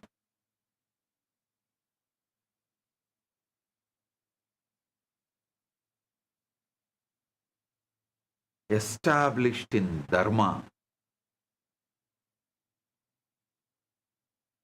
makes you manifest the ultimate. Even for Bhishma, you need to be established in Dharma to manifest the best. Understand this verse. Krishna is saying, established in yoga, perform action, O Dhananjaya, abandoning attachment and remaining equal in success and failure. This equanimity is called yoga. Yogastha kurukarmani sangam tyaktva Dhananjaya siddhi asiddhayo samabhutva samatvam yoga uchyate. Understand the verse. Krishna is not saying avoid action. Krishna is not saying postpone action. Krishna is not saying withdraw from life. Krishna is saying first established in yoga, dharma, then act. That means first be established in the right inner space, then move. This is exactly what I am calling dharma as the conflict-free inner space. From that space, action becomes pure. Again, 50th verse of 2nd chapter, Krishna says, Buddhi yukta jahati iha ube sukruta dushkrute tasmat yogaya yujyasva yoga karmasu kausalam. Yogaha karmasu kausalam. Actually, this verse I received as a guru walk from Swami Ranganathananji. He gave me the mantra diksha when I had initiation in Ramakrishna Sampradaya. He gave me the mantra diksha. Usually the brahmacharis, means who are the ashramawasis, madavasis, who live inside the mud. After the initiation, they will have one interview with the guru. The public will not have that opportunity. They can have initiation and blessings and they will have to leave. But all the ashramawasis will have one interview. So after my initiation, I went and shared. Actually, I had a wonderful experience. Before Swamiji Ranganathananji gave the mantra appeared in me in my darshan, and had the darshan of Devi, and mantra appeared, and darshan of Sharada Devi. I expressed all these darshans and he said, all this is true. These darshans, what you had is true. They are not dreams or imagination or illusion or delusion. They are true. Then I asked him, give me one truth, one satya. I'll take it as your prasada and live. He gave this verse exactly. Buddhi yukta jahatiga upe sukruta dushkrite tasmat yogaya yujyasva yogaha karmasu kausalam. I still remember even body language, tall figure, sitting.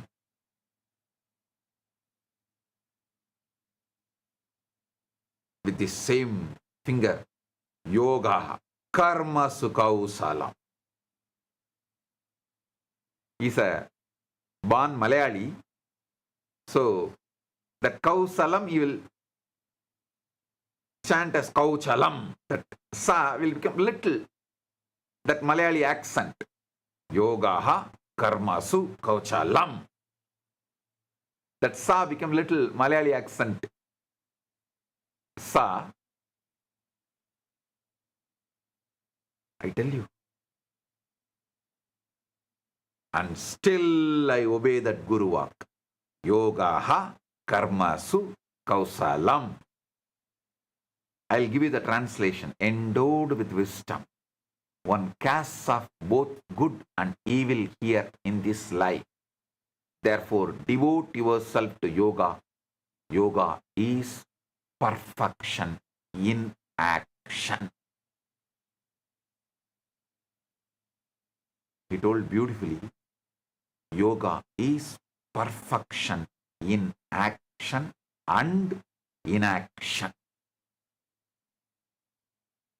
He added one more word. Yoga is perfection in action and in inaction.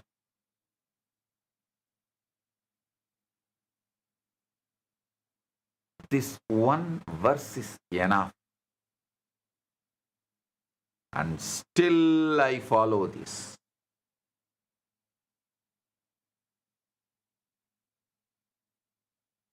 Yoga is perfection in action. Perfection in action does not mean manipulation. Perfection in action does not mean overthinking. Perfection in action does not mean tension.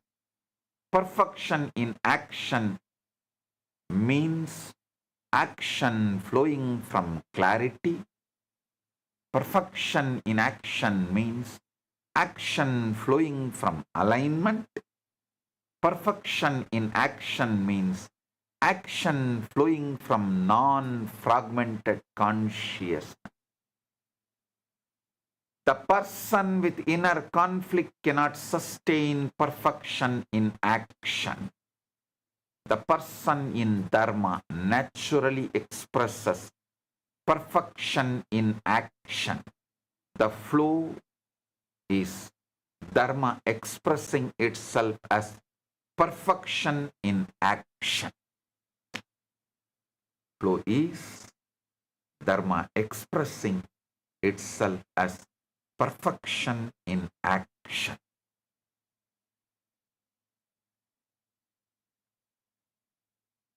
Listen. Freedom from mental fever and the source of flow.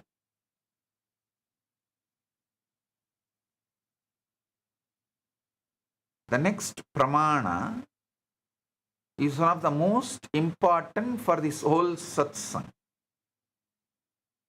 It's from 30th verse and 3rd chapter of Bhagavad Gita. Mayi sarvani karmani sanyasya adhyatma chetasa nirasu nirmama bhutva yudhyasva vigatajvaraha.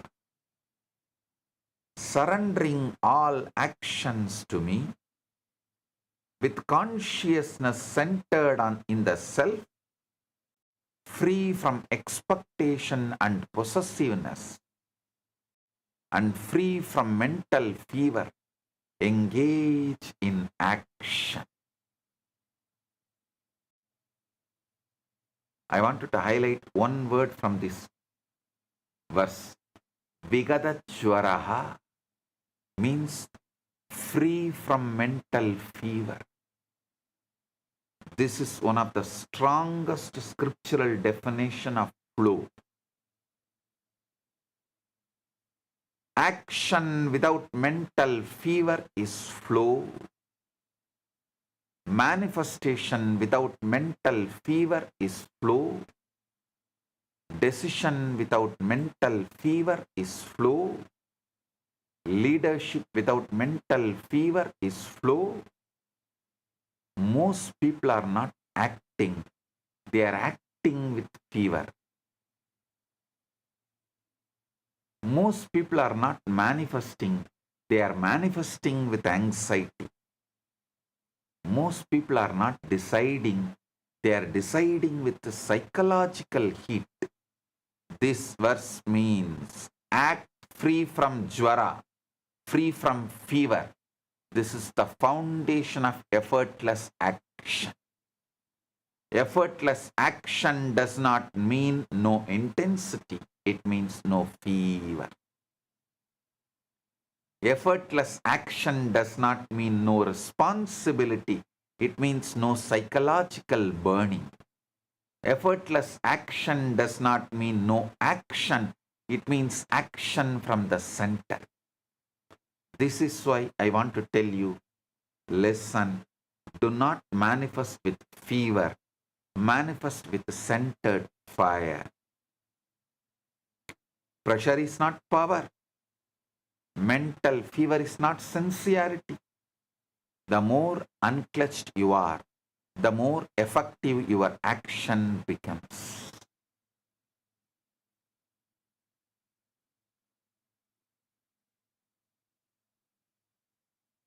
Listen.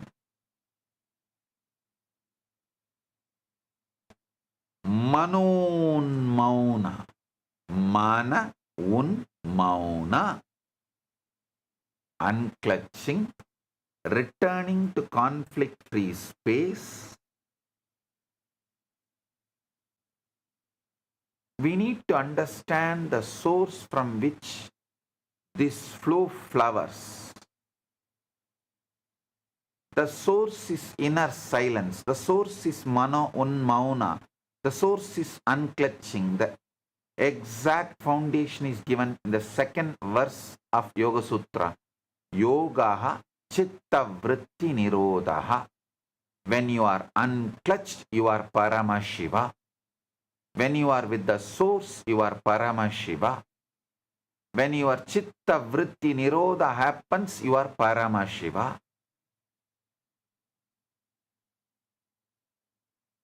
The fruit of that state is given in the third verse. Tata trashtuhu swarupe vastanam. Then the seer abides in its own true nature. Understand? That means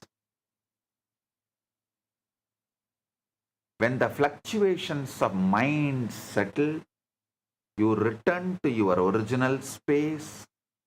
The original space is not confusion. Original space is not fear. That original space is not contradiction. That original space is conflict-free. That original space is dharma. That original space is Paramashivatva. That original space is Nirvikalpa Samadhi. From there, flow becomes natural. Kathopanishad says beautifully, Yata pancha avatishtante jnanani manasa saha buddhischa na vicheshtate tam ahu paramam gatim. When the five senses stand still together with the mind and the intellect does not move, that they call the supreme state.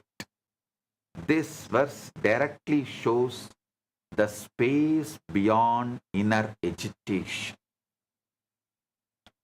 Unclutching is the practical bridge to this space. Whenever fear comes, unclutch. Don't argue with fear. Don't try to quench the fear. Don't try to put the fire off. Don't try to do firefighting with fear. No. Unclutch. Disown.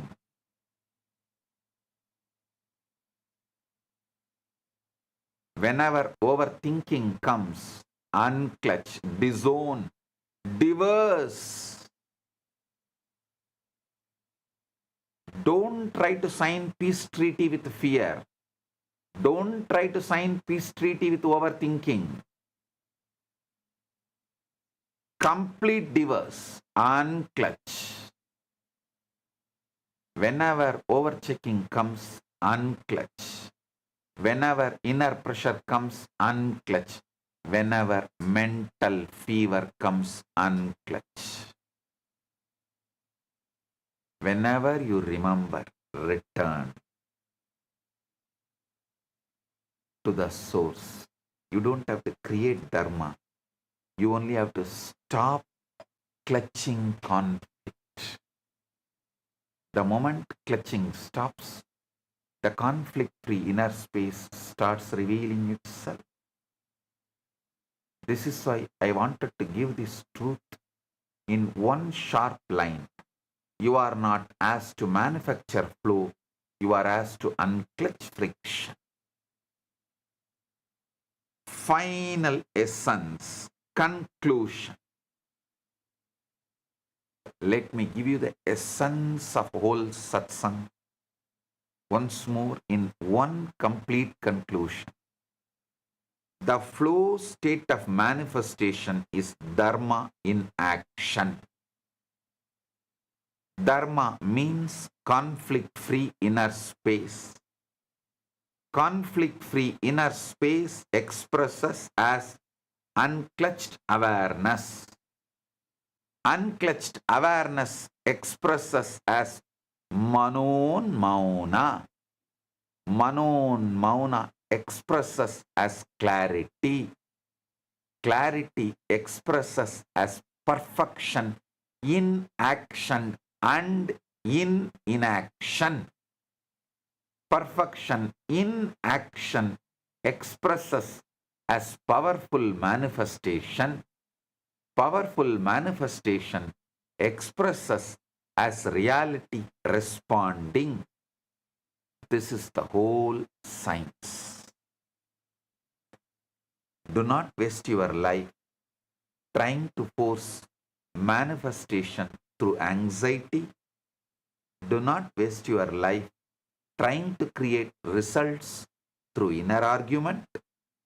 Do not waste your life trying to move the world while being split within yourself. First, end the split. First, return to dharma. First, romance with life. Then action will carry power. Then timing will carry intelligence. Then manifestation will carry inevitability. Flow is not speed. Flow is freedom from inner friction. Dharma is not a command.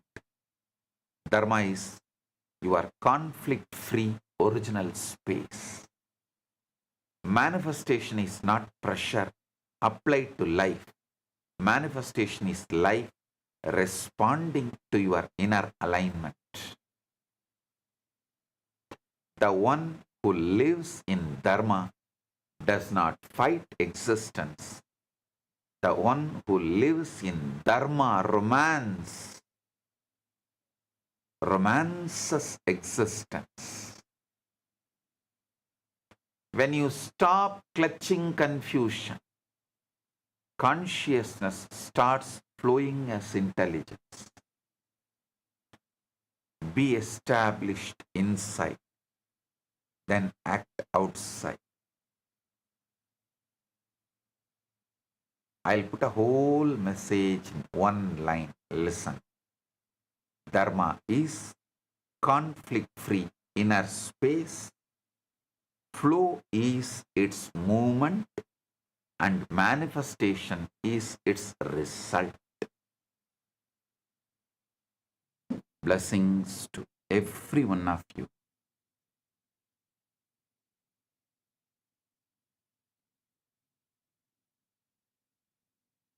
Blessings.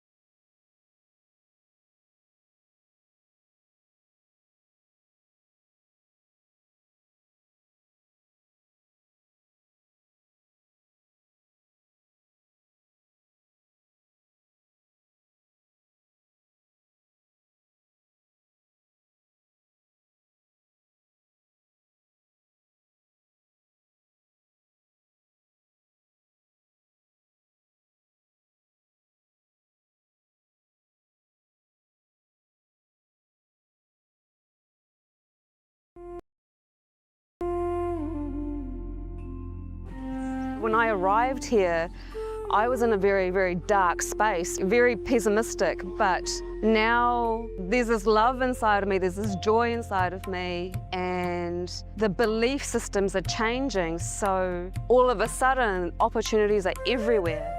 I've been learning the yoga from other sources previously, but the Swamiji's yoga is the only place from authentic source. It's really, really different. Also enjoying the pure vegetarian, organic, sattvic foods.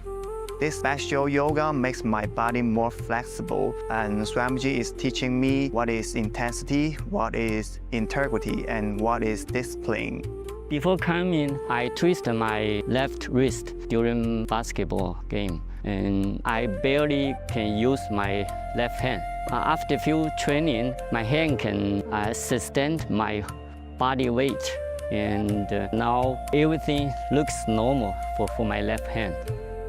Starting early in the morning with some yoga to move the body, then puja to move the spirit, then these talks that really dive into my subconscious mind to really get into these root patterns of my life and to really release that emotional charge once and for all for my being.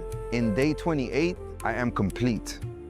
I think the biggest breakthroughs for me were like completion with my social circle, like my parents and relationships. So I really felt deep healing experiences. Also, I kind of manifested different powers. For example, I could do remote vision. Another thing that I manifested was body scanning. I would say the last thing that really touched me was how everything is so kind of personal. The whole experience, like people really attend to you, they care about you. You're not just a number in a program, but you're treated like a real being.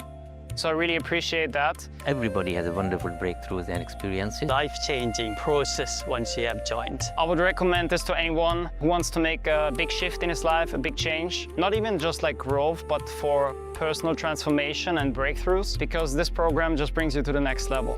If anybody is just tired of being tired and wants to do something new in his life, I encourage you to come and try PSS. Make it happen for your life. You're not gonna regret it. You're gonna love it, and you're gonna do it for yourself.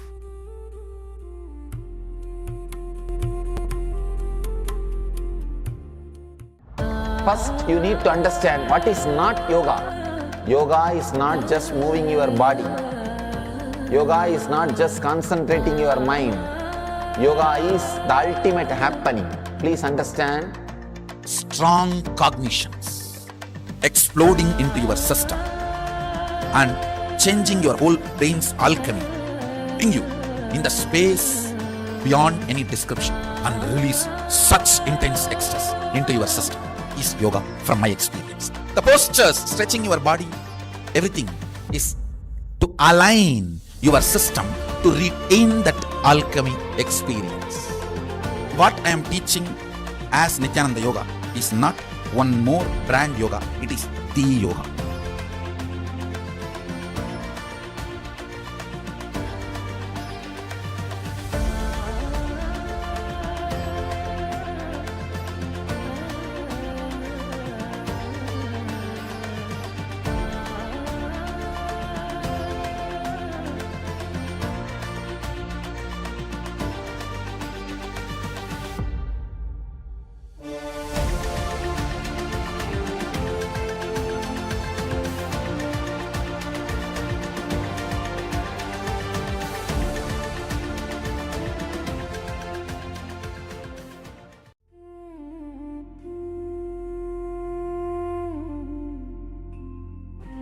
When I arrived here, I was in a very, very dark space, very pessimistic, but now there's this love inside of me, there's this joy inside of me, and the belief systems are changing, so... Yes, Nithyananda, that was a very beautiful reflection Swamiji has given. Was a very beautiful reflection Swamiji has given. Was a very beautiful reflection Swamiji has given. Was a very beautiful reflection Swamiji has given. Was a very beautiful reflection and all was our a very beautiful audience and all our very beautiful please and all our to please bow down and all our gratitude to please bow down and all our gratitude to please bow down and all our gratitude to please bow down and all our gratitude to please bow down a very beautiful liberation liberation Swamiji spoke. That is a very beautiful liberation Swamiji spoke. That is a very beautiful liberation Swamiji spoke. That is about surrender of Atmasamudhaya, surrender of Atmasamudhaya, surrender of Atmasamudhaya, surrender of Atmasamudhaya, surrender is very, very beautiful. That living life without having that inner conflict, you not having that mental fever. That is how you manifest your reality. Swamiji had first finished expanding, revealing the truths about the eight manifestations, and then Swamiji went ahead to revealing about the space in which you should be established in for you to manifest your realities, which is dharma. But aligning your inner space without having any inner conflicts in your life, not having that mental fever, that Vikata Jwara, not having that mental fever, just living life that only lives as manifestation. Getting involved into life, that is only living life without any conflict free. Right. So the message for all of us is living an inner conflict-free life. So from that space, from that surrender, let's start. Let's enter into a simple round of power manifestation. Yes. So today, for all the live viewers, we are going to be manifesting the power of consciousness of the matter. So, what is this power? You're going to be understanding about it in detail. So, this power of consciousness of matter is having the ability to move the matter at will. Just being the space of oneness with Paramashiva, with Swamiji, you not having that inner conflict. You're manifesting a power where anything you want, any matter you want, any obstacle, you can command it. You can move it as per your will. This power that Swamiji revealed. It's not just for matter alone. Any obstacle that you are facing in manifesting your own realities as well, you can actually move it by manifesting this power. So the Shastra Pramana of this power is taken from the Vijnana Bhavatantra, Sutra 120, Dharana 95. Paramashiva says, क्वचिद्वस्तुनि विन्यस्य शनैर्दृष्टि निवर्त्य तज्ज्ञानं चित्तसहितं देवी शून्यालयो भवेत्. The meaning goes, Bhagwan Paramashiva says, having fixed one's eyes on a particular object, vastu, one should slowly withdraw the sight from the object, as well as slowly eliminate the knowledge of that object along with the thought and impressions of it. Then, O Devi, one abides in Shunya, the state where there is nothing other than this exists, which is the state of all inclusiveness or infinity. The next is chapter Pravana, which is taken from the Leelas of Paramashiva. So according to the Shiva Purana, the city of Madurai was once ruled by the Pandyan king, Abhishek Pandyan. Who was the great devotee of Paramashiva. It is recorded that Paramashiva chose to bless the king by appearing to city in the form of a Siddhar as Ellam Valla Siddhar. The Siddhar was said to perform many extraordinary acts such as making elderly people appear young, turning iron into gold, and curing illnesses. Because of these acts, the news of the miracle performing Siddhar, which is Ellam Valla Siddhar, spread widely among the people of Madurai. The king desired to see the Siddhar and sent guards to bring him to the palace. However, Allahamala Siddhar refused, stating that anyone wishing to see him should come to him, as he had nothing to gain from the king. Later, when the king encountered him at the temple, everyone stood in respect except the Siddhar. Feeling challenged, the king tested him by asking him to feed sugarcane to a stone elephant statue. The Siddhar accepted the challenge. He proudly offered the sugarcane to the stone elephant, which, to the astonishment of all present, came to life, trumpeted, stretched his trunk and ate the sugarcane before turning back into stone. And this event was later understood as a divine Leela of Paramashiva.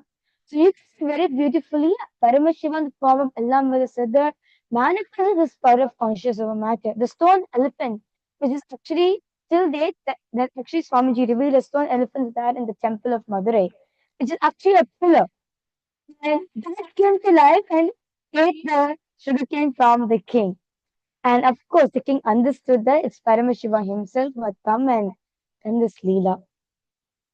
And next is Swamiji's own experience of this pub. In Swamiji's own words, Swamiji said, when you feel one with nature, nature listens to you. One day, people were sitting and talking, and he was explaining about one yoga sutra. I said, how can that be? He wanted to feel one with the rock. I just contemplated, meditated, and I was feeling one with the rock, with a huge boulder. When I was in the ecstasy, he just moved my hand, said without telling me. He moved my hand. I literally saw the whole boulder rolling, and I did not touch it. There was no physical contact with that rock boulder, just that feeling one with that rock. When he moved my hand and the boulder started rolling, I started shouting, "Oh, what happened? Stop." Then he stopped my hand and the boulder stopped. I think from that time only, I started shaking people. That was the first object responded to my movement. So you can see over here very beautifully, Swamiji manifests his power of consciousness over matter, where when Swamiji felt oneness with the nature, simply the boulder listened to Swamiji. And the last is the Pratyaksha Pramana, which is done on Swamiji's brain when Swamiji was in different states of consciousness. So when Swamiji was in waking state, the result showed that activity of frontal lobes were heightened. And what the physician observed that the level of activity higher than any average human brain was much deep, was much more. There was in deep meditation. The result it showed was 90% of the dormant hemisphere of the brain just shut down. And what the physician observed that it is as if Swamiji's brain has gone into vacation. So you can see 90% of the brain was just at peace. And the next, when Swamiji entered deeper states of consciousness, the result shows the lower portion of the mesial frontal areas lightened up in a significant way. And what the physician observed that this area corresponds to the third eye, which revealed the brain's deep. So, what the doctors remarked that Swamiji's brain activity, he seems to alter his brain waves and shift his brain function at will. That's with it all, Swamiji says this is possible for each and every one of us. So, in order to manifesting the power of conscious over matter, you are going to be experiencing that shift in the brain waves because at the end of the day, you are manifesting Swamiji. When you just remember Swamiji, immediately your whole brain shifts. Okay, your whole brain wave shifts. So without the further delay, let's now enter into manifestation. So today for all of you, we are going to be manifesting the power of conscious over matter, where specifically we're going to be doing Atmalinga moving and Atmalinga standing. So it's all the viewers and all the participants here of the Paramashiva Sena to please have your Atmalingas on your hand. Make sure you're completely comfortable during the manifestation. And what you can do, you can also rest your palm under a cushion or under a flat surface. So you do not strain yourself during the manifestation. Make sure you're completely comfortable when you're manifesting the power. So you're going to be placing the Atmalinga on your palms. So I request all of you to please sit with your head, neck, and spine in a straight line. Remember Swamiji in your third eye. Just surrender the powerful cognition which you got into the Arandagandha. To live life without any conflict. Live a conflict-free life. And start chanting the Mahavakya intensely.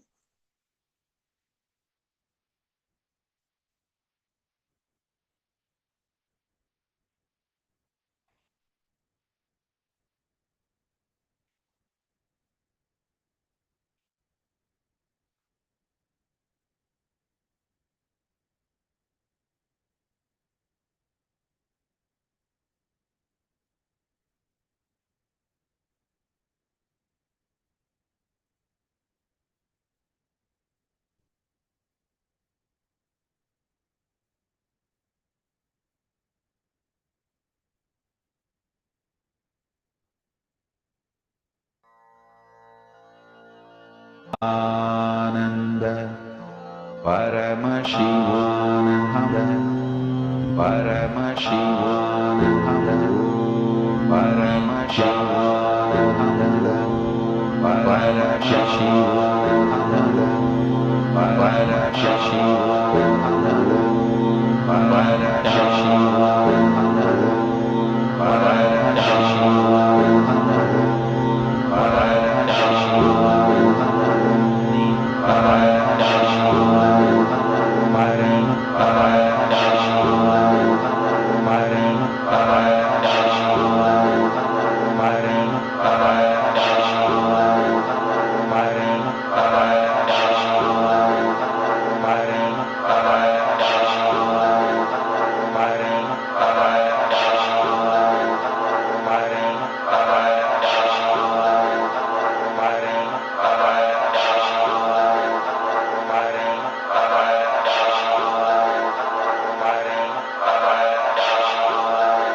Paramashivam Om Paramashivam Om Nithyananda Paramashivam Om Nithyananda Paramashivam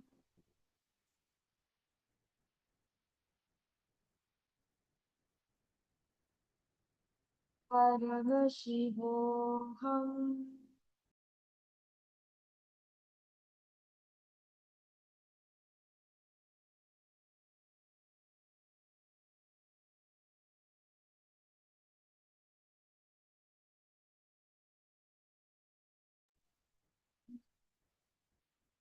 Paramashivam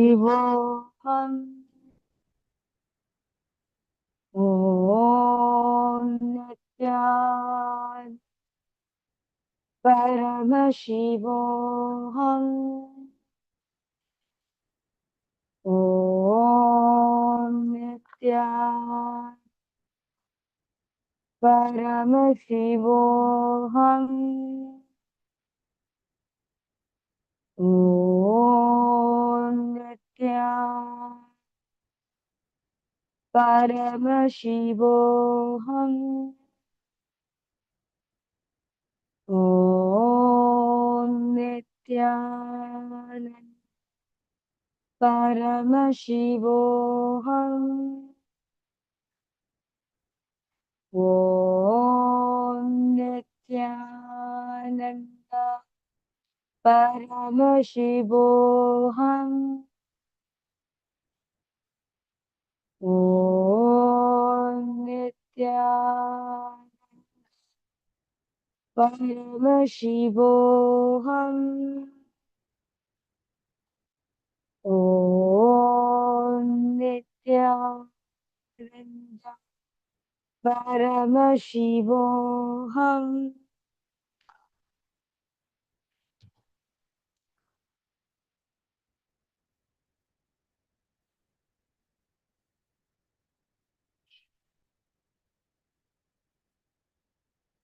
Yes.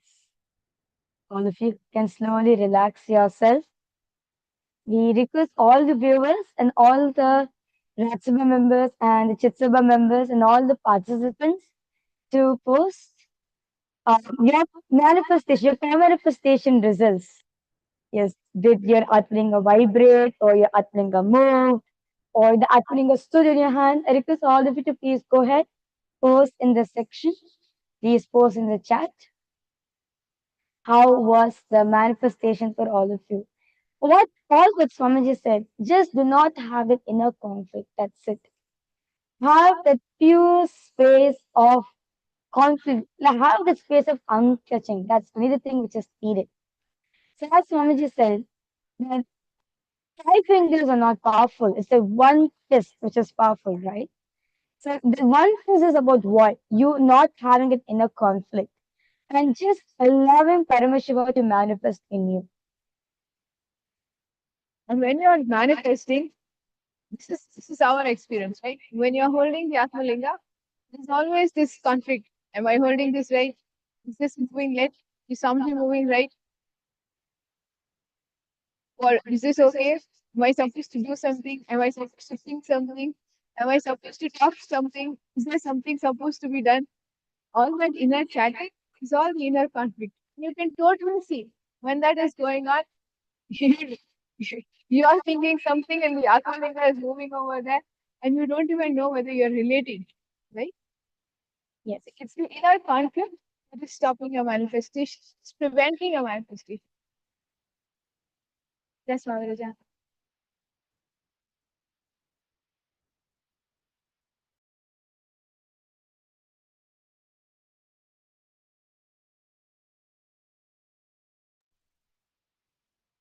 Yes.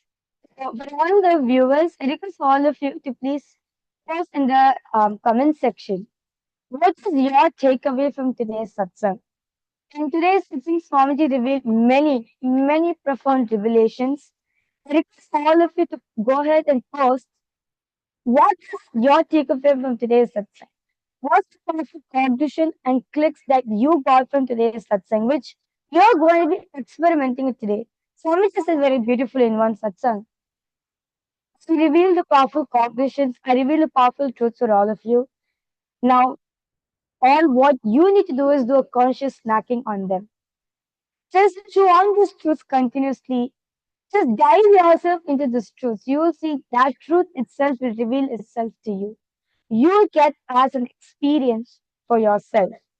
So request all of you to please post in the comment section what is the main powerful cognition which you are going to be living for the next 24 hours. I'm going to meet you back in the next in tomorrow's darshan as well. So request all the viewers in across various different social media platforms to post in the comment section what is the main powerful cognition that you're going to be keeping it within your inner space throughout the whole day and experimenting with it until you get the experience of the truth in you. See, when we are doing the Atmalinga and working with Atmalinga to stand on our hands, we are only experimenting with a level of awareness to see how much inner conflict is inside of us, right? When that experience, when we know where our space is, when our experience is of that conflict-free inner space, we know immediately the Atmalinga moves. And the Atmalinga stands up, and you can move the Atmalinga to the left, to the right. So this experientially that we feel while we're doing power manifestation, you can apply it anywhere in your life. You can make anything heal. You can manifest anything that you have cognized as impossible until today. All you need to do is bring awareness to your inside. Bring awareness to where you are. Bring awareness to your inner space. Bring completion to your inner space. And that also Swamiji has made it very simple. We don't have to do anything. All we have to do is unclutch. As soon as the fear comes in, Swamiji has given us the solution. Just unclench. Right? Just remember Swamiji is unclench. And for unclench, for those of you viewers, for audiences joining us from so many parts of the world, if you are new to unclenching, Bhagwan has given a lot of videos, a lot of discourses, many books of unclutching.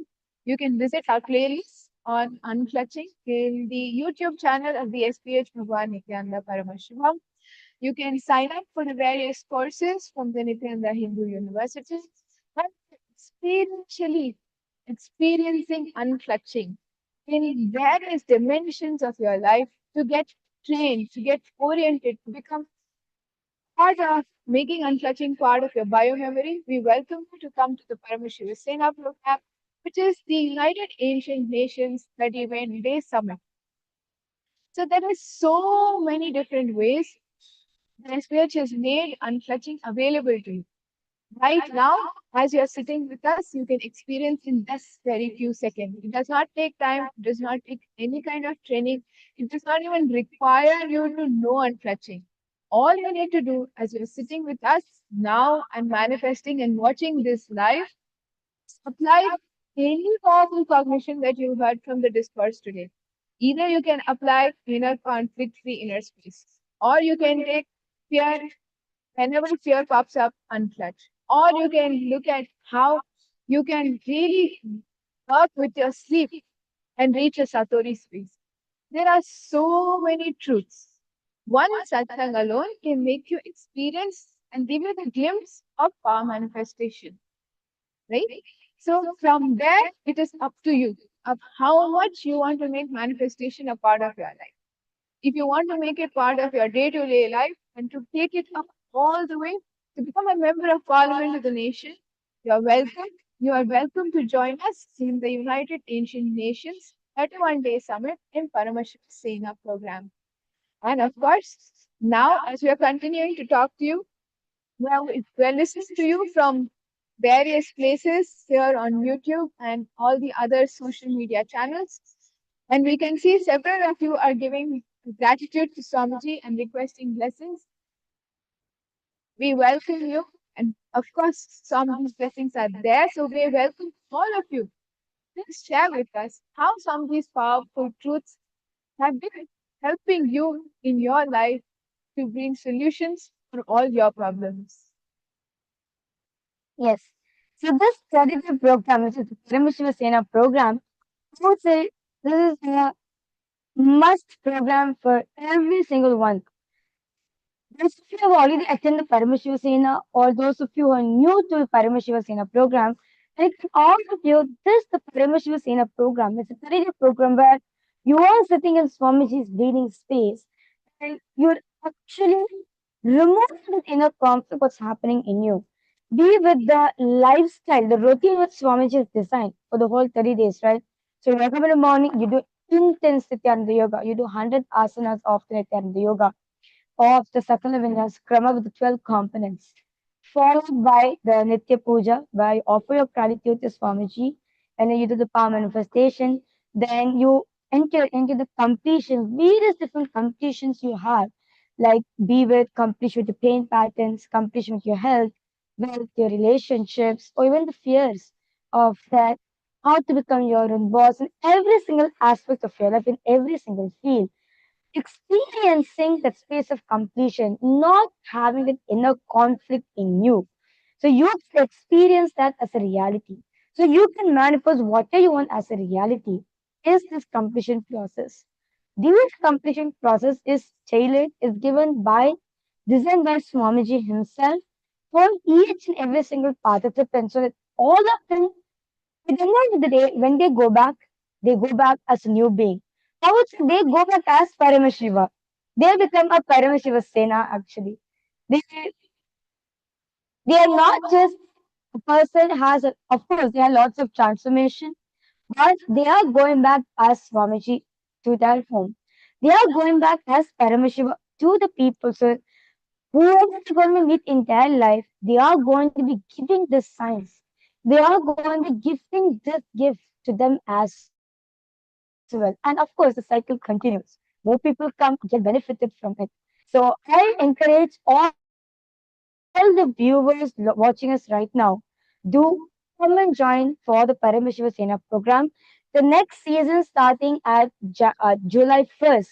And this is actually a very special season as we are, Kailasa is celebrating, actually preparing ourselves to celebrate the Guru Purnima celebration. The festivities have already started in Kailasa. So in Kailasa, we never rest. As Swamiji said, right? In Kailasa, there's continuous celebration, joy, music, dance. Yes, our whole life is just filled with celebrations for me. So we're already preparing ourselves. All the temples, all the Kailasa temples across whole world is preparing themselves for the Brahmotsam, for the celebrations, and be with the Gurukuls. New Gurukuls are opening up. New releases are happening. Literally, that's the whole buzz of Kailasa right now, the Guru Purnima celebration. So the best way what you can do is offering yourself at Swamiji's feet, offering yourself at the Guru's feet, and giving, accepting this gift, Paramashiva Sena program as Guru's Prasada for all of us. I would say, what more is the biggest gift can you receive from the Guru? Because in the Paramashiva Sena program, he removes you and he fills you with him. That's the first initiation. He removes your identity and he fills you up with his identity, which is Paramashivoham. That's the first initiation that all the participants get. And at the end of the program, even when they go back home, they experience that as a reality for them, that they are Paramashiva. As Paramashiva, they can manifest their realities. Yes. So with this, we thank you so much for joining us on this live satsang. We appreciate you staying back and experiencing these powers. We invite all of you to continue to experience these powers, expression of manifestation of Paramashiva through you, through AskNithyananda.ai. For an ad-free experience, please join us through AskNithyananda.ai. Have that app on your phones, on your devices, and on your gadgets immediately. So we will look forward to you again in the next segment on the live address with the Supreme Pontiff of Hinduism, Bhagavan Nithyananda Paramashivam. So with this, we will end this with a Purna Mantra. Om Purnamadah Purnamidam Purnat Purnamudachyate Purnasya Purnamadaya Purnamevavashishyate Om Shanti Shanti Shanti Hari Om Tat Sat Sarvam Bhagavat Shri Nithyananda Paramashiva Padukarpanamastu Om Nithyanandam. Yes. Thank you all. Nithyanandam. Nithyanandam.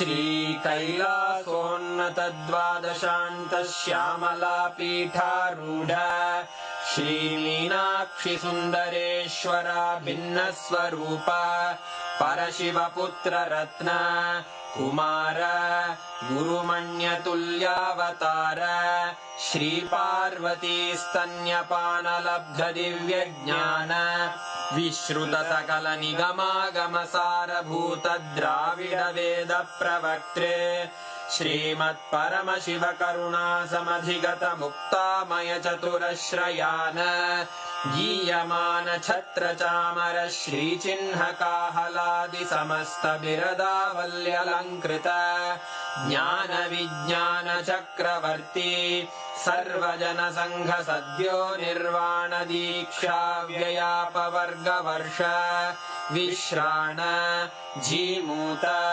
परमतकलभकेसरी शैवसिद्धान्तस्थापनाचार्य श्रीराजाधिराजपाण्ड्यमहाराजगुरु क्षपणशाक्यादिमहान्धकारनिवारणज्ञानभानु वीक्षणानर्हार्हध्वजोच्छेदनपूर्वक श्रीमद्वृषभध्वजस्थापक शैवसमयकर्त्रे सर्वज्ञपीठारूढ Shri जगद्गुरु श्री ज्ञानसम्बन्ध देशिक स्वामी वागीश सुन्दर माणिक्यवाचक स्वामिनाम् अवतारभूत श्री ज्ञानसम्बन्ध स्वामी पुनरुद्धृत श्यामलापीठ सर्वज्ञपीठ त्रिनवत्युत्तरद्विशततम गुरुमहासन्निधान अरुणगिरियोगीश्वर परम्परागत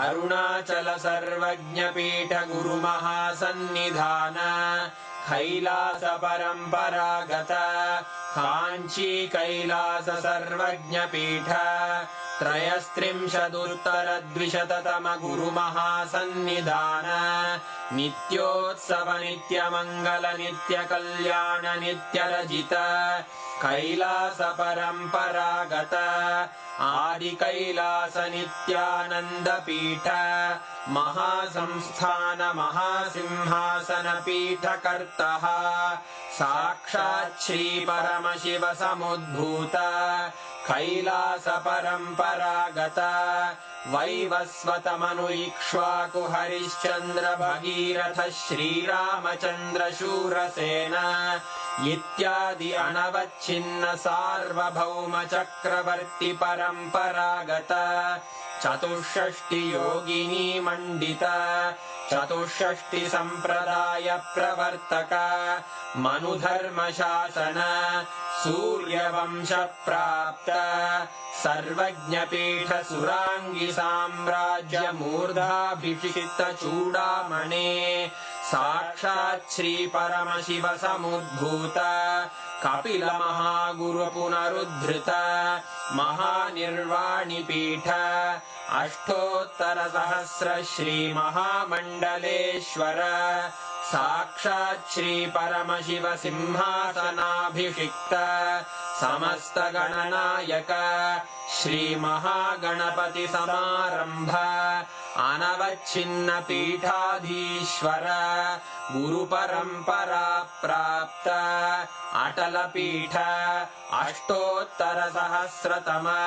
अष्टोत्तर सहस्र श्री अटल पीठाधीश्वर धर्म मुक्ति स्वर्गपुर स्वर्ण पीठ त्रयोविंश गुरु महासन्निधान कैलास परम्परागत आदिपीठ सर्वज्ञपीठ जगद्गुरो श्री कैलास पुनरुद्धारक श्री कैलास परमाचार्य श्रीमत्परमहंस परिव्राजकाचार्य वर्य सच्चिदानंद प्रणव स्वरूप श्रोत्रिय ब्रह्मनिष्ठ श्रीमज्जगद्गुरु श्रील श्री भगवत् श्री नित्यानंद परमशिव श्री ज्ञान संबंध देशिक परमाचार्य स्वामिन् अत्रागत्य परिपाल्य च अस्मान् विज्ञान वितरणेन विजयी भव जय जय